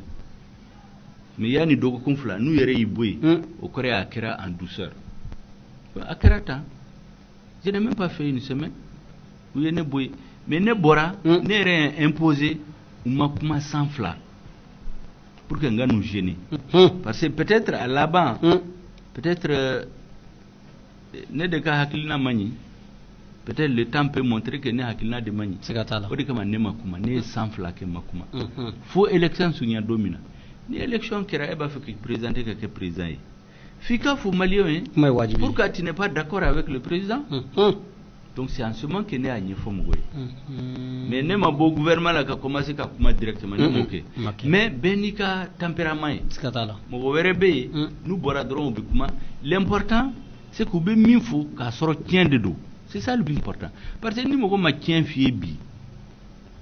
na ye kalo kelen kona katla kana fie il sait ka fo comme il m'a fait kabini kalo kelen halisa ya fo même magotala mais ni tiena na wati mina ika mine tien ka barake na ye sikatala mais malien na chama mafo comme abe gouvernement mafo pour que aba fo sisa mais e kanga ajati est-ce que y min fo tiende do bien tiente ni tiendo ika mine ka barake na ni tiente iba black refe donc ne be se ka min fo la odeni aywa président ñiningali wara be ka ke ola ambe fien boda di may ga jimi ñiningali laban ama fe ka don aw ko ka fo ko aye frañonga min ke ka ñini jamana ñama fe ka jamana haklauta aw refe ka fo itse ka ministre abada fo ka ta soro isega segale meki don iye joye i borami ma bibulo wal ma tibulo wi dambe barawi wi horonya barawi mali be yoro mina bi parti politique keme flani tan ane ko de be jamana kono ona fara ko aw ngini haklainta bi na jamana dongo ka fo politique mo te dana mo goy yelma awira damani yocha adale mala ka fo ma be parti politique kono la bibi na mini dana bala na se ka ministre ni même se ki bulu korota jamana do nyokoro chenka wa ba don fo aka famu ba do ko parti keme fla be malla c'est récépissé keme fla de be parti ni programme be min bulu hakilna be min bulu abise ka présenter mo nyana ni e fanga sorombe jamana barani chogola ni chogola mais a chama buka parti créer dron parce que wari do be la parti ni wonche ube ministria soro parce que ni aye mo chama be nu ka parti jamfan ka buka parti créer dron be ministria duma sigatala bon ulu te parti ou ni nyana parti minum be malabi ni yuta itete me parti tan duruga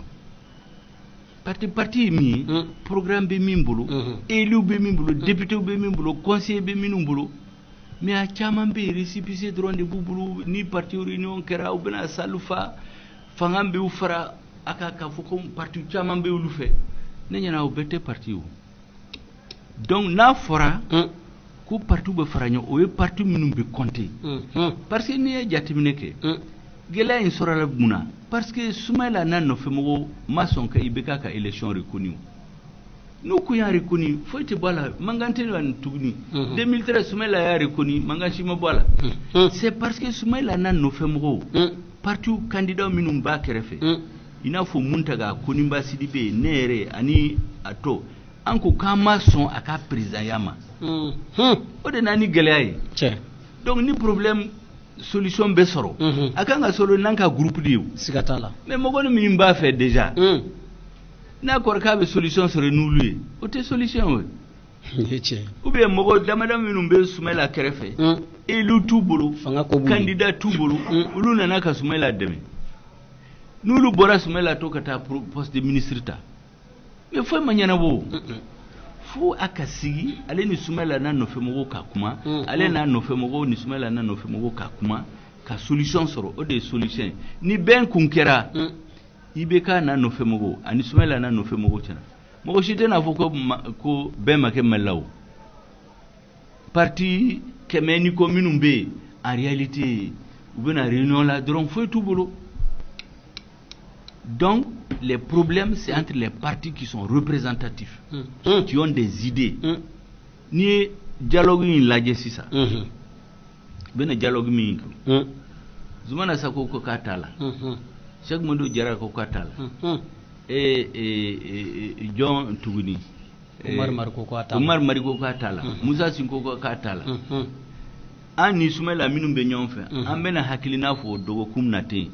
nalen n tɛna fɔ sisan parce que n t'a fɛ k'a fɔ mɔgɔw kana fɔ ko ne y'a fɔ bɛɛ ɲɛna an bɛ baara la an bɛ réunion la n'a laban an bɛna fɔ ni ninnu bɛɛ y'a fɔ k'u tɛ dialogue in la mun de tora muru de tora c'est à dire parti minnu taara mɔgɔw yɛrɛ t'u dɔn ani bɛna administration mɔgɔw ta ko présidence les conseillers les institutions n'olu nana réunion la olu bɛna mun de fɔ président tɛ min fɛ ou bɛɛ bɛna président bɛ min fɛ u bɛna o de fɔ réunion kɛra ko gouverneur de préfet les institutions les chefs de quartier les chefs traditionnels les associations u bɛɛ bɛna min ka di président u bɛna fɔ donc tant que ale ni opposition mɔgɔ min bɛ bɛn ko do kan bɛn ma kɛ o i y'a faamu donc o de kama ne ɲɛna politique fana fo mɔgɔw k'a faamu bɛɛ n'i ka baara ye mɔgɔw bɛ kuma caman fɔ politique ɲɛmɔgɔw kan mais jamana tɛ se ka taa ɲɛ sans la politique c'est comme dɔ bɛ jago kɛ dɔ bɛ communication kɛ dɔ bɛ élevage kɛ fo mɔgɔw dɔ ka sɔrɔ min bɛ politique kɛ parce que politique bɛ jamana mara o jamana marali politique de do maintenant k'a fɔ k'u bɛ nkalontigɛla o ye kuma de ye ne ma deli ka nkalon tigɛ mɔgɔ si ye e tɛ mɔgɔ si ye min bɛna fɔ ko ne ye nkalon tigɛ ye ne tɛ nkalon da mɔgɔ la fana parce que n'i ye nkalon da mɔgɔ la a b'i rattraper Musa filɛ nin ye o ye 120 ni ko kun bɛ nkalon da kan a bɛ nana bɔ kɛnɛ ma sisan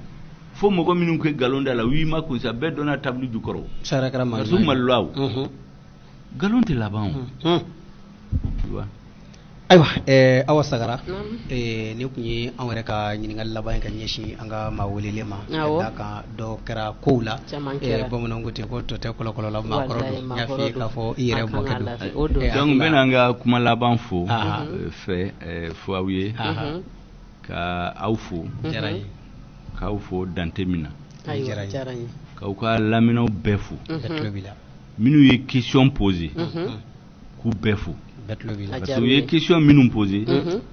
ne ka réponse bɛ a walawala mɔgɔ wɛrɛ ye parce que baara ye min ye ka maliyɛnw bɔ dibi la u ka ko faamu n bɛ fɛn wɛrɛ min fɔ maliyɛnw ye u kana décourager parce que ko min bɛ baara min bɛ sen na sisan Mali jugu ani mɔgɔ min tɛ ko faamu u ka baara ye mais maliyɛnw ka décourager u k'a fɔ kɛlɛ in mɛnna vraiment nga kuranfɛ in duma nga yɛrɛ sɔrɔ siɲɛ kelen vraiment an tɔɔrɔ la kuma in ka ban nga yɛrɛ sɔrɔ siɲɛ kelen an ka n'o kɛ dɛ an ka jamana an t'a to mɔgɔ si ye a sabanan dialogue min bɛ sen na a objectif ye min ye ka révision constitutionnelle de kɛ révision constitutionnelle communauté internationale ani mouvement armé rebelle de bɛ ka imposer IBK kunna IBK fana b'a fɛ ka imposer maliyɛnw kunna an kana sɔn o révision ka tɛmɛ n'a tɛmɛna nin cogo la n t'a fɔ ko révision man ka kɛ dɛ mais n'a tɛmɛna nin situation la sisan o ye Mali tilali de labɛnnen don pewu Kidal tɛ Mali yamaruya bolo sisan kɛlɛ bɛ mɔgɔw bɛ ka ɲɔgɔn faga centre la Gao ni Tunbutu fanga si tɛ yen hali bi ne somɔgɔw ye n wele terroriste bɛ na dugu bɛɛ la an sɔngɔ cercle bɛɛ la u bɛ ka misiw lajɛ u b'a fɔ k'i ka l'impôt sara entre 400 et 800 000 francs bi u ye wele k'a fɔ n ye bi 400 et 500 000 francs u ye gouverneur wele u ye préfet wele u ye ministre wele u ye barkan wele u ko k'olu tɛ se ka foyi kɛ parce que n'i ma sara u b'i ka misi wɛrɛ bɛɛ ta ka taa n'a ye ou bien u b'i faga u ko k'u b'a kɛ cogo di n ko est ce que aw ye fangantigi est ce que a y'u wele k'u y'u wele ka dɛsɛ k'u tɛna foyi kɛ n ko en ce moment a y'a sara parce que n'an ma sara u bɛna faga ou bien u bɛna ka misi ta donc o bɛɛ senna hali sisan sɔn o cercle la don o don donc lakana tɛ jamana kɔnɔ mɔgɔw bɛ ka ɲɔgɔn faga don o don siraw tɛ yen dɔgɔnɔw ni fulaw u y'a ko k'a sumara sisan mais don o don mɔgɔw bɛ sa soldat bɛ sa sécurité mana u bɛna fɔ k'u bɛna constitution yɛlɛma. La révision constitutionnelle n'est pas une priorité pour les Maliens. Donc, Maliens ont qu'à s'en n'a fera que Maliens ont qu'à bo qu'à faut couler tes sons. Parce que nous sommes après au bena nimsa. Nous sommes au bena nimsa. Comme émission bana, n'tena sega beka, nous temena wala unkumba wala kaira ni constitution n'temana code au besebelemba kono. Na keradron après au be charia ou tadron ka constitution yelema. Constitution projet mindlala kosaina kuma do ba kono ni ya ye i b'a faamu i y'a dɔn président bɛ i kali n'a bɛ sigi a serment in kɔnɔ kuma do bɛ yen il s'engage à respecter et faire respecter la constitution ka constitution respecter et puis ka mɔgɔw bɛ jago k'a respecter o bɔra kuma in na kalikana bɔra la aw ɲɛna hasard de don hasard tɛ parce que u b'a dɔn k'u bɛ baara minnu la constitution ma yamaruya d'u ma o ye taamasiyɛn kelen a caman b'a la mɔgɔw kana sɔn dɛ ni min sɔnna sini u kana n'a fɔ n'an kun b'a dɔn dialogue in kun a laban a bɛɛ k'a fɔ ko constitution de ka tɛmɛ aywa bɛɛ kan kari da bɛɛ de bɛɛ k'a dɔn aywa kabini sisan sallallahu rasul an ka foli bɛ awa sagara président ye a ka walawalali la min ye an ka jamana révision constitutionnelle ko jamanaden bɛɛ lajɛlen k'a dɔn k'a fɔ fɛn do fɛn min ni a maɲi jamana ma fɛn min ni a maɲi jamanadenw ma an kana sɔn an ka maakɔrɔw ye u sen da yɔrɔ min na an ka an sen pan o kunna an ka jɛ an ka an sen da u sen da nɔ na mɔnɛ min ni u ni o mata an kana to an ka kɛ sababu ye ka se ka mɔnɛ don an ka maakɔrɔw su la an k'an bolo di ɲɔgɔn ma révision constitutionnelle jamanaden bɛɛ lajɛlen ta don faamaw ta don fantanw ta don a kɛ kan an bɛɛ lajɛlen ye an bɛ an ka maa welelen fo n'o ye an ka cɛkɔrɔba ye ka d'a kan i ka dɔn k'a fɔ waati ye dɔ kɛ ni ala sɔnna ma waati tɔ kɔni man ca kosɛbɛ ni ala sɔnna ma an bɛ foli di président ma a sɔnna ka na an ka wele jaabi ka d'a kan a cunna kan a ko k'a fɔ faso ko don ni an y'a wele waati o waati hali n'a sɔrɔ a ma fɔ a yɛrɛ an balila ka wele a bɛna ka wele jaabi k'an ka denmisɛnniya dɔw fana ka tila ka sɔn ka waati nin ta an bolo an bɛ baro in kɛ yan sanga 2 de kɔnɔ n'o ye 20h 22h ye nka an y'a ɲini a fɛ an b'a kɛ sanga 3 ye maakɔrɔba don a fɛnɛ sɔnna o ma k'a fɔ faso ko don a bɛ sɔn ka an ka ɲininkaliw jaabi o kɛra kumana an bɛ waati tɔ di kɛnɛmamɔgɔw ma awa sagara e bɛ i wasa don la ka ɲininkali kɛ bonya kɔnɔ président bɔra ka kuma minnu fɔ jamanadenw aw ye mun faamuya a bɛ se ka mun fɔ président ye ka l'encourager a bɛ se ka mun kɛ aw yɛrɛ ka solution ye jumɛn ye waati tɔ ka kɛ o kan an ka dɔn k'a fɔ jamana ko de don n'a gɛlɛyara a gɛlɛyara anw de ye an b'o de fɔ san waati bɛɛ lajɛlen président an ka foli ba ye k'a ka tɔnden bɛɛ lajɛlen fo MPR tɔnden bɛɛ an b'a bɛɛ lajɛlen fo u ka baara la an'u ka wulikajɔ la ani cɛsiri min n'u y'a kɛ san damadɔ in kɔnɔna la ka se ka jamana yɛrɛ kunkilenna ɲini k'a dɔn nanzara minnu bɛ yen ni anw bɛ ka an bolongɔni jɔ olu la bi olu yɛrɛ ye danaya ta ka d'a kan sɛbɛn min n'o ye gafe a y'a bɔ Mali yɛrɛ k'a daminɛ Mali kunu fo bi k'a sɛgɛsɛgɛ min ni gɛlɛya ni o de kɛra gɛlɛya sababu ye ka se k'o ɲɛfɔ jamanadenw ye i b'a sɔrɔ dɔw kɔni ma caman dɔw tɛ se ka kalan nazarakan na nka donna nataw la labɛn kɔni bɛ yen fɛn fɛn bɛ yen n'a bɛ ka kɛ nazarakan na an b'a bɛɛ bayɛlɛma an ka todunkanw na walasa maliyɛnw bɛ se ka fɔ cogo min na gɛlɛya ye jamana caman sɔrɔ n'a fɔ a bɔra k'a fɔ Turki ye gɛlɛya sɔrɔ Irisi ye gɛlɛya sɔrɔ fo ka se jamana caman wɛrɛw ma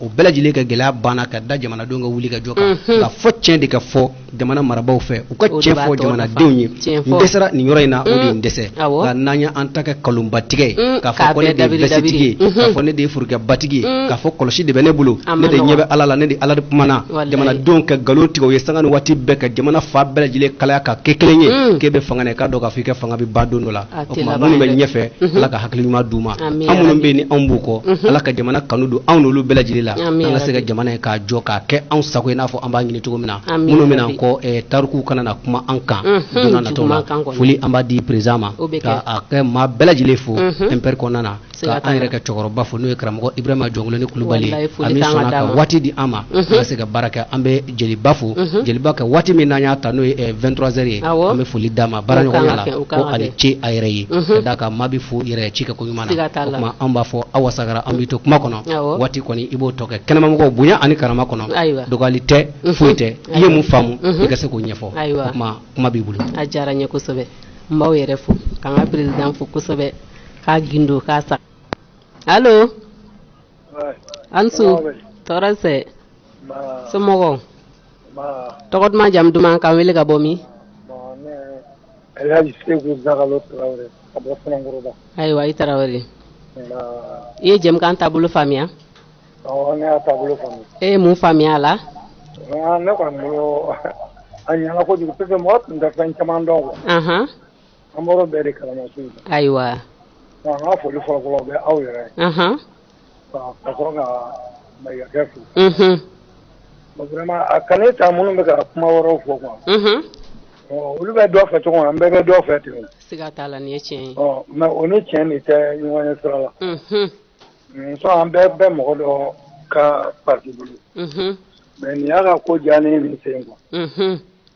ne yɛrɛ kɔni vraiment ne tun y'a ɲini Ala fɛ ni Ala y'a nɔgɔya ye Ala de b'a ka parti taabolo la parce que nin ne kun bɛ kojugu ka d'a ka tiɲɛ dɔrɔn kan politique ko tɛ dɛ vraiment n ka foli fɔlɔ bɛ se aw yɛrɛ ma ayiwa a diyara n ye kosɛbɛ n'i y'an b'a kunnafoni na fɛn bɛɛ sɔrɔ aw don Ala k'aw n'a ka radio kɛnɛma amin yarabi fɛn min ye gɛrɛgɛrɛ diɲɛnatigɛ la mɔgɔ t'a bɔ yɔrɔ dɔn Ala fɛ Ala ka an n'an bɛɛ lajɛlen kisi a ma amin Ala ka hɛrɛ di a ka radio ma amin yarabi an yɛrɛ den ni walitɔ Ala ka hɛrɛ k'u bɛɛ lajɛlen amin Ala ka jamana sɔn amin yarabi Ala ka jamana fitinɛ ban amin a sɔrɔ bɛ Ala de bolo dɛ vraiment tɛ mɔgɔ bolo o ye tiɲɛ ye an k'an jigi da Ala kan ayiwa an kana mɛn kuma la an bɛ yafa ma o de tun bɛ ne fɛ k'a fɔ a diyara n ye Ala ka su yɛrɛ dɛ amin yarabi i Tarawele weleli diyara n ye Ala k'aw kɛnɛ to lamɛnni na nɛgɛjuru sira a bɛ lamɛnbaaw ka bila la 20 20 42 63 radio ye sigida kunkan ye 90.2 allo naamu nse somɔgɔw nse tɔgɔ duman jamu duman Musa Karambe ayiwa i Karambe kama an ka jɔnkɛ bɔra kuma na a ka kuma ye tiɲɛ n b'a fɔ kosɛbɛ ayiwa a diyara ye mais bɛna ka kuma kelen f'u ɲɛna jamana nin ko bɛɛ ye fɛn min ye min bɛ fɔ la an t'a mɛnna de an t'a mɛnna o de bɛ ka kɛ ayiwa ale filɛ nin ale ye politique mɔgɔ ye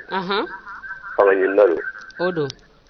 ale fana n'a bɛ kuma i b'a ye a b'a fɔ ko politique kuma tɛ ko nin ye politique kuma ye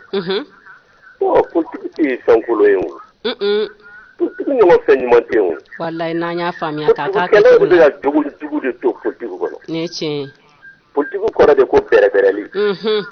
ni mɔgɔ y'a fɔ k'i ka dunan bɛrɛbɛrɛ est-ce que o ye kojugu ye ayi o tɛ kojugu ye k'i ka den bɛrɛbɛrɛ est-ce que o ye kojugu ye wala politique kɔrɔ de ko bɛrɛbɛrɛli ayiwa ka jamana ka ko bɛrɛbɛrɛ ka jamanadenw bɛrɛbɛrɛ jamana ka nafolo bɛrɛbɛrɛ an ka dunkafaw bɛrɛbɛrɛ bɛrɛbɛrɛli kɔrɔ de politique kɔrɔ de nin ye o nin don n'olu ye nkalon don a la o ye olu ka jogo de ye o walayi tubabu m'o fɔ u ɲɛna o a ko wari bɛ di politique mɔgɔw ma wari di d'u ma fɛn wɛrɛ kama koyi a y'a fɔ jamanadenw ye ko jamana n bɛ jamana mara kan n'i sigira n b'a ka sɛnɛko ɲɛnabɔ ni sigira n b'a ka lakana ɲɛnabɔ ni sigira n b'a ka denw ka kalanko ɲɛnabɔ ni sigira a ka kɛnɛyakow bɛ ɲɛnabɔ olu de ye jamana ka ko ye o olu don i sigira k'i k'olu ɲɛnabɔ k'i k'o ɲɛfɔ jamanadenw ye minnu bɛ i ka kuma lamɛn wari bɛ di u ma o de kama tiɲɛ mais ne wari dir'e ma e taara san awɔ ka finiw dilan est-ce que wari kan ka don e y'a don e ma ayi a ma taa o sira la olu de bɛ ka fɛn tiɲɛ o fo tigi ɲɔgɔn fɛn ɲuman tɛ yen siga t'a la an y'a ye mɔgɔ minnu na est-ce que olu bɛ ka tiɲɛni kɛ ayi u tɛ k'a kɛ ten kan mun bɛ k'a fɔ o tɛ ka kan in de minɛ wallahi o de yɛrɛ yɛrɛ nin ye tiɲɛ ye n'o tɛ a ye lakana min fɔ nin silamɛ a ye jɔsen ye jɔsen 5 ye o don 5 don jamana ka indépendance ye jɔsen 5 de han n b'a f'u ɲɛna n balimamuso fɛ i b'a mɛn ayiwa a fɔ an ɲɛna jamana ka jɔsen a ye jamana ka indépendance a bɛ fɔ min ma ko makankani awɔ o de ye défense ye awɔ fo i ka makankani a ka kɛ ni i yɛrɛ ka hakilina ye a ka kɛ ni i yɛrɛ ka fɛɛrɛ ye o ye fɔlɔ ye awɔ a bɛ ko lasɔmɔgɔyali o kɔrɔ de ko o de ye éducation ye o fana ka kɛ ni e ka jamana yɛrɛ mara n balimakɛ ka crédit banna k'a karame a ka kuma faamuya na n hakili la ayiwa dɔ bɛ da la Jawara allo waaleykum salam somɔgɔw Mohamed Lamine So ne bɛ mun fɔ président ye baw bɛɛ lajɛlen fɔ n bɛ président fɔ a diyara an ye kosɛbɛ i b'a fɔ a ye ne kɔrɔkɛ dɔ tun bɛ yen a banna ɲina Sanbaso an b'a ko an bɛ dugawu ko olu bɛɛ lajɛlen ayiwa merci à vous aussi i ni ce weleli la nɛgɛjuru sira a bɛ lamɛnbaaw ka bila la 20 20 42 63 allo Ansu somɔgɔw denbaya dun nse baasi foyi tɛ yan tɔgɔ duman jamu duman Jɔn Kulubali ayiwa Yakuba Kulubali bisimila ne bɛ min fɔ président ye an bɛ dugawu de kɛ Ala ka jamana in ɲamajɔ amin yarabi nbɛ balimamuso nin ko in ma nɔgɔn dɛ ayiwa a ko filɛ jamana in bɛ taabolo min na an ka dugawu kɛ ayiwa ka gɛlɛn kosɛbɛ a ma nɔgɔn tiɲɛ na a ma nɔgɔn mais an ka jɛ ka dugawu kɛ ayiwa a bɛ nɔgɔya nbɛ jamana in tiɲɛyɔrɔ n'i y'a bɔ justice ni fanga bonda ninnu na foyi tɛ bisa jamana in kɔnɔ i bɛ na ni kɛlɛ bɛ i ni faama cɛ i yɛrɛ bɛ siran ka taga kama a ma nɔgɔn quoi a ma nɔgɔn tiɲɛ na an yɛrɛ bɔra ka dépôt dɔw kɛ sisan n'i taara i ka dossier déposé yɔrɔ la i bɛ sigi ɲɛna i yɛrɛ bɛna ye mɔgɔ dɔw bɛ u ka mɔgɔw ka dossier minɛ ka n'a bila alors que i sira i ɲɛna fɛn min e bɛ bila kɔfɛ e bɛ bila kɔfɛ tiɲɛ yɛrɛ la n'o ma bɔ ni mɔgɔ ko ma bɔ jamana ko in na a ma nɔgɔn a jɔ man di jamana in a ɲɛtaga ka gɛlɛn a ma nɔgɔn wallahi a ɲɛtaga ka gɛlɛn olu bɛɛ hakɛw b'a la a hakɛ ma nɔgɔn dɛ wallahi a ma nɔgɔn Ala t'a to mɔgɔ si la wallahi an kɔni bɛ dugawu kɛ Ala ka hakili ɲuman di jamana amin yarabi amin yarabi ayiwa Ala ka su hɛrɛ amina i Kulubali weleli diyara an ye nɛgɛjuru sira a bɛ lamɛnbaaw ka bila la 20 20 42 63 radio ye sigida kunkan 90.2 allo Ansu allo madame oui nse somɔgɔw denbaya dun nse m'a fɛ ka participer a ka émission na ayiwa tɔgɔ duman jamu duman ne tɔgɔ Umar awɔ n jamu Jalo ayiwa Umar Jalo ouais i bisimila ça va Ngo. Allo? Allo? Awa on kulo wila? C'est-à-dire que Shogel Maïga. Awa? Ni ninnu tun lamɛnra. An bɛ dingɛ min kɔnɔ bi an tɛ bi a kɔnɔ. Tiɲɛ na. Parce que u bɛ jamana in dɔn de. U b'a dɔn, u b'a dɔn. U b'a dɔn dɛ. Mais ne bɛ min ɲini a fɛ. Vraiment a ka radio so ɲɛmɔgɔ. ma fo ka barkada o kan ka kɛ aka shogoli wele kana tabalinga ka ernani dama a bɛ se ka constitution ɲɛfɔ cogo min ayiwa ɲɛmaw tulo b'i la parce que jamana kɔnɔdenw tɛ foyi kalama wallahi an t'a ɲɛdɔn u b'u kunfɛ de koyi u tɛ foyi kalama jamana ko la olu kɔni bɛ min fɛ u b'u kunfɛ dɔrɔn na banna ni min y'a ka dumuni sɔrɔ don min k'a dun u b'a fɔ alhamdulilayi wallahi n'u constitution ko in passera o y'an kɔni ka ko bannen de ye a y'a fɔ cogo min wulibali don dɛ a y'a fɔ an ɲɛna dɛ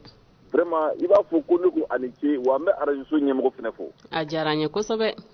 vraiment parce que ale de y'a to ni émission in passera an ka bonya b'a siga tɛ nin na vraiment a ka heure wɛrɛ di Sogeli ma a ka ko in ɲɛfɔ ka ɲɛ o bɛ kɛ n'Ala sɔnna ma a ye dugawu kɛ et puis Sogeli a bɛ jamana in dɔn dɛ a b'a dɔn siga t'a la a b'a dɔn mɔgɔ kalannen don a b'a dɔn n'a lamɛnna an tun tɛ bi dingɛ kɔnɔ bi a ma nɔgɔn voilà donc foli n ka foli b'i yɛrɛ ye a diyara n ye kosɛbɛ merci beaucoup merci i Jalo merci ba merci i ni ce weleli la nɛgɛjuru sira Jawara a bɛ lamɛnbaaw ka bila la hali sisan arajo ye sigida kunkan ye 20 20 42 63 allo Ansu ça va somɔgɔw nse ne tɔgɔ ye Amidu Jalo ayiwa i Jalo ka bɔ Keleban fili Bamako bi ayiwa pour que ka participer dialogue min na wa Sogeli a bɛ n b'a dɔn a bɛ min fɔ maliyɛnw t'a dɔn ayiwa en tous les cas n ye fɛn kelen de fɔ maliyɛnw ye ne taara Sogeli sɔrɔ a ka bureau la min b'a bolo a tɛ maliyɛn si bolo le diplôme rouge na russe o de b'a bolo o kɔrɔ ye di so russe ko ko an min ɲɔgɔn ye a tɛ tɛmɛ o kan i y'a faamu n y'a faamuya kosɛbɛ cɛ min bɔra yan sisan ko a kana constitution expliquer an sɔnna a kana constitution expliquer pour que mɔgɔw ka faamu a tulo dina a bi an bɛ ɲɔgɔn dɔn a ye fɛn kelen fana fɔ ne keɲɛbakaw tulo b'a la sisan minnu bɛ Bamakɔ awɔ a b'a dɔn tɔɲɛli de don mais nafolo bɛ b'i ka dugu kɔrɔ i ka dugu kolo la nafolo bɛ bɔ yen o nafolo de bɛ taa ka taa di mɔgɔ wɛrɛ ma a k'a dun wallahi e t'o sɔrɔ o bɛ se ka kɛ wa a ma nɔgɔn aw ko régionalisation comment dirais-je an ka Keɲeba comment le cercle bi ye bi usine 4 de bi ye sanu usine 4 an ye enquête kɛ k'a lajɛ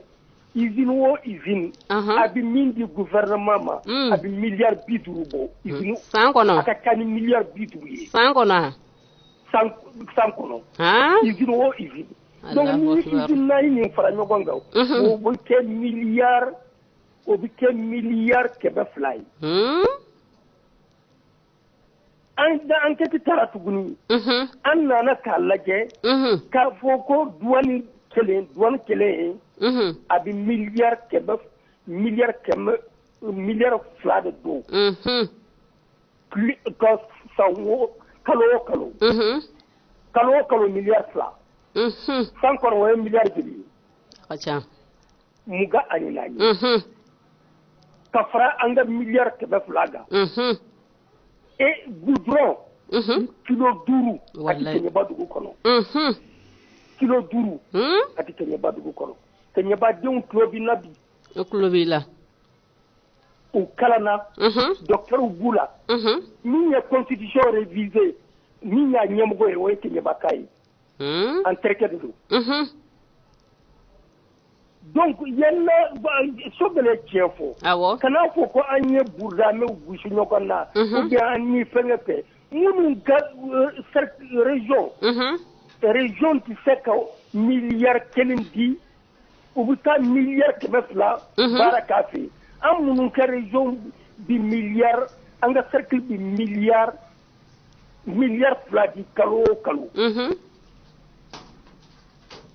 a tubabukan na a bɛ fɔ a ma bɔnna mala an b'o di aw tɛ se ka gudron kilomètre 5 kɛ an ka dugu kɔnɔ. Ne gawo ka dɛ ne taara n sigi Keɲeba de. Awɔ. Ni b'i ka bamanankan faamu. A bɛ ka faamuya kosɛbɛ. Ne taara n sigi Keɲeba. Ne Keɲeba tɛ sigiyɔrɔ ye. Don min na n ɲɛ b'a la ministre taara miliyari kɛ groupe a lamɛn. Awɔ. Groupe miliyari 4 de y'o groupe san a dira Kigali ma. A dira Kigali ma. Keɲeba bi dibi la. Walayi. Keɲeba bi kilowatt o sara 50.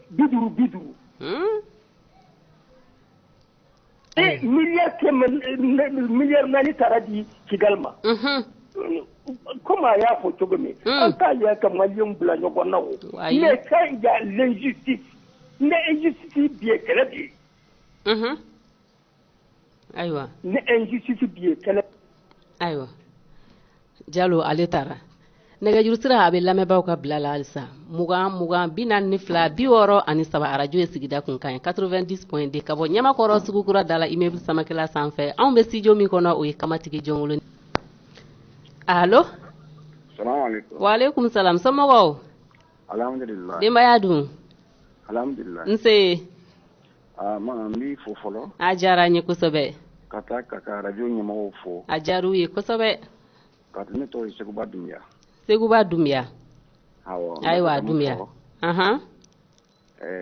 Maliyɛnw ka sabari. An bɛɛ ka dugawu kɛ ɲɔgɔn ye. Ayiwa. Jamana nin ka ɲɛtaga la. Ko bɛ yɔrɔ min na bi tan. N'i y'a mɛn ko kɔma ye kɔmatigi minɛ ka dumuni fɛn bɛɛ ye. N'i ye gɔn ta k'u ma. I tɛ se k'a bila i dun y'a ta ka ban. A ko bɛ gɛlɛya. An ka ɲɔgɔn dɛmɛ. Ayiwa. An ka dugawu kɛ jamana nin ye. Ayiwa. Mali tɛ jamana fitinin de ye. Mali ye jamana ba de ye. Mali ye jamana tɔgɔma ba de ye. Nin ye tiɲɛ ye. N'i ye Mali kɛ n'i ye ta bi. Ala ka lajarabi dɔlo. Tiɲɛ. An ka dugawu kɛ. Ala ka Mali taa ɲɛ. Ami yarabi. Ala ka Mali kɔrɔta. Ami. Ala ka Mali sa yɛrɛ kɔrɔ. Ami yarabi. Adamaden n'i ma se yɛrɛ kɔrɔ dɔrɔn o bɛ se k'o ye.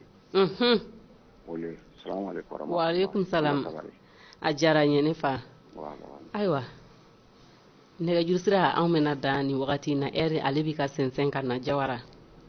Foli di an ka invité yɛrɛ ma k'Ala k'a mɛn si la k'a mɛn Mali yɛrɛ kama Ala k'o k'an ye ka lamɛnbaa bɛɛ lajɛlen fo ni Ala ma basi wɛrɛ kɛ juma wɛrɛ an bɛ ɲɔgɔn sɔrɔ yan 20h fo ka se 22h ma ne bɛ n yɛrɛ karamɔgɔ fo bɛnkɛ fɔnba k'a fɔ k'a waleɲuman dɔn ba Mamu Danbɛlɛ n ka cɛkɔrɔba ɲuman ale fɛnɛ bɛ kɛnɛ kɔnɔ n tɛ ɲinɛ a kɔ abada k'an ladi k'an bilasira k'a ni ce a ka bonya na ka Jawara yɛrɛ fo ko Ala k'a bolo mɛn nɛgɛ la an bɛ bɛɛ lajɛlen fo ni Ala ma basi wɛrɛ kɛ juma wɛrɛ an bɛ ɲɔgɔn sɔrɔ yan an ce a ka kulomajɔ la a k'an bɛn diɲɛ waati wɛrɛ merci.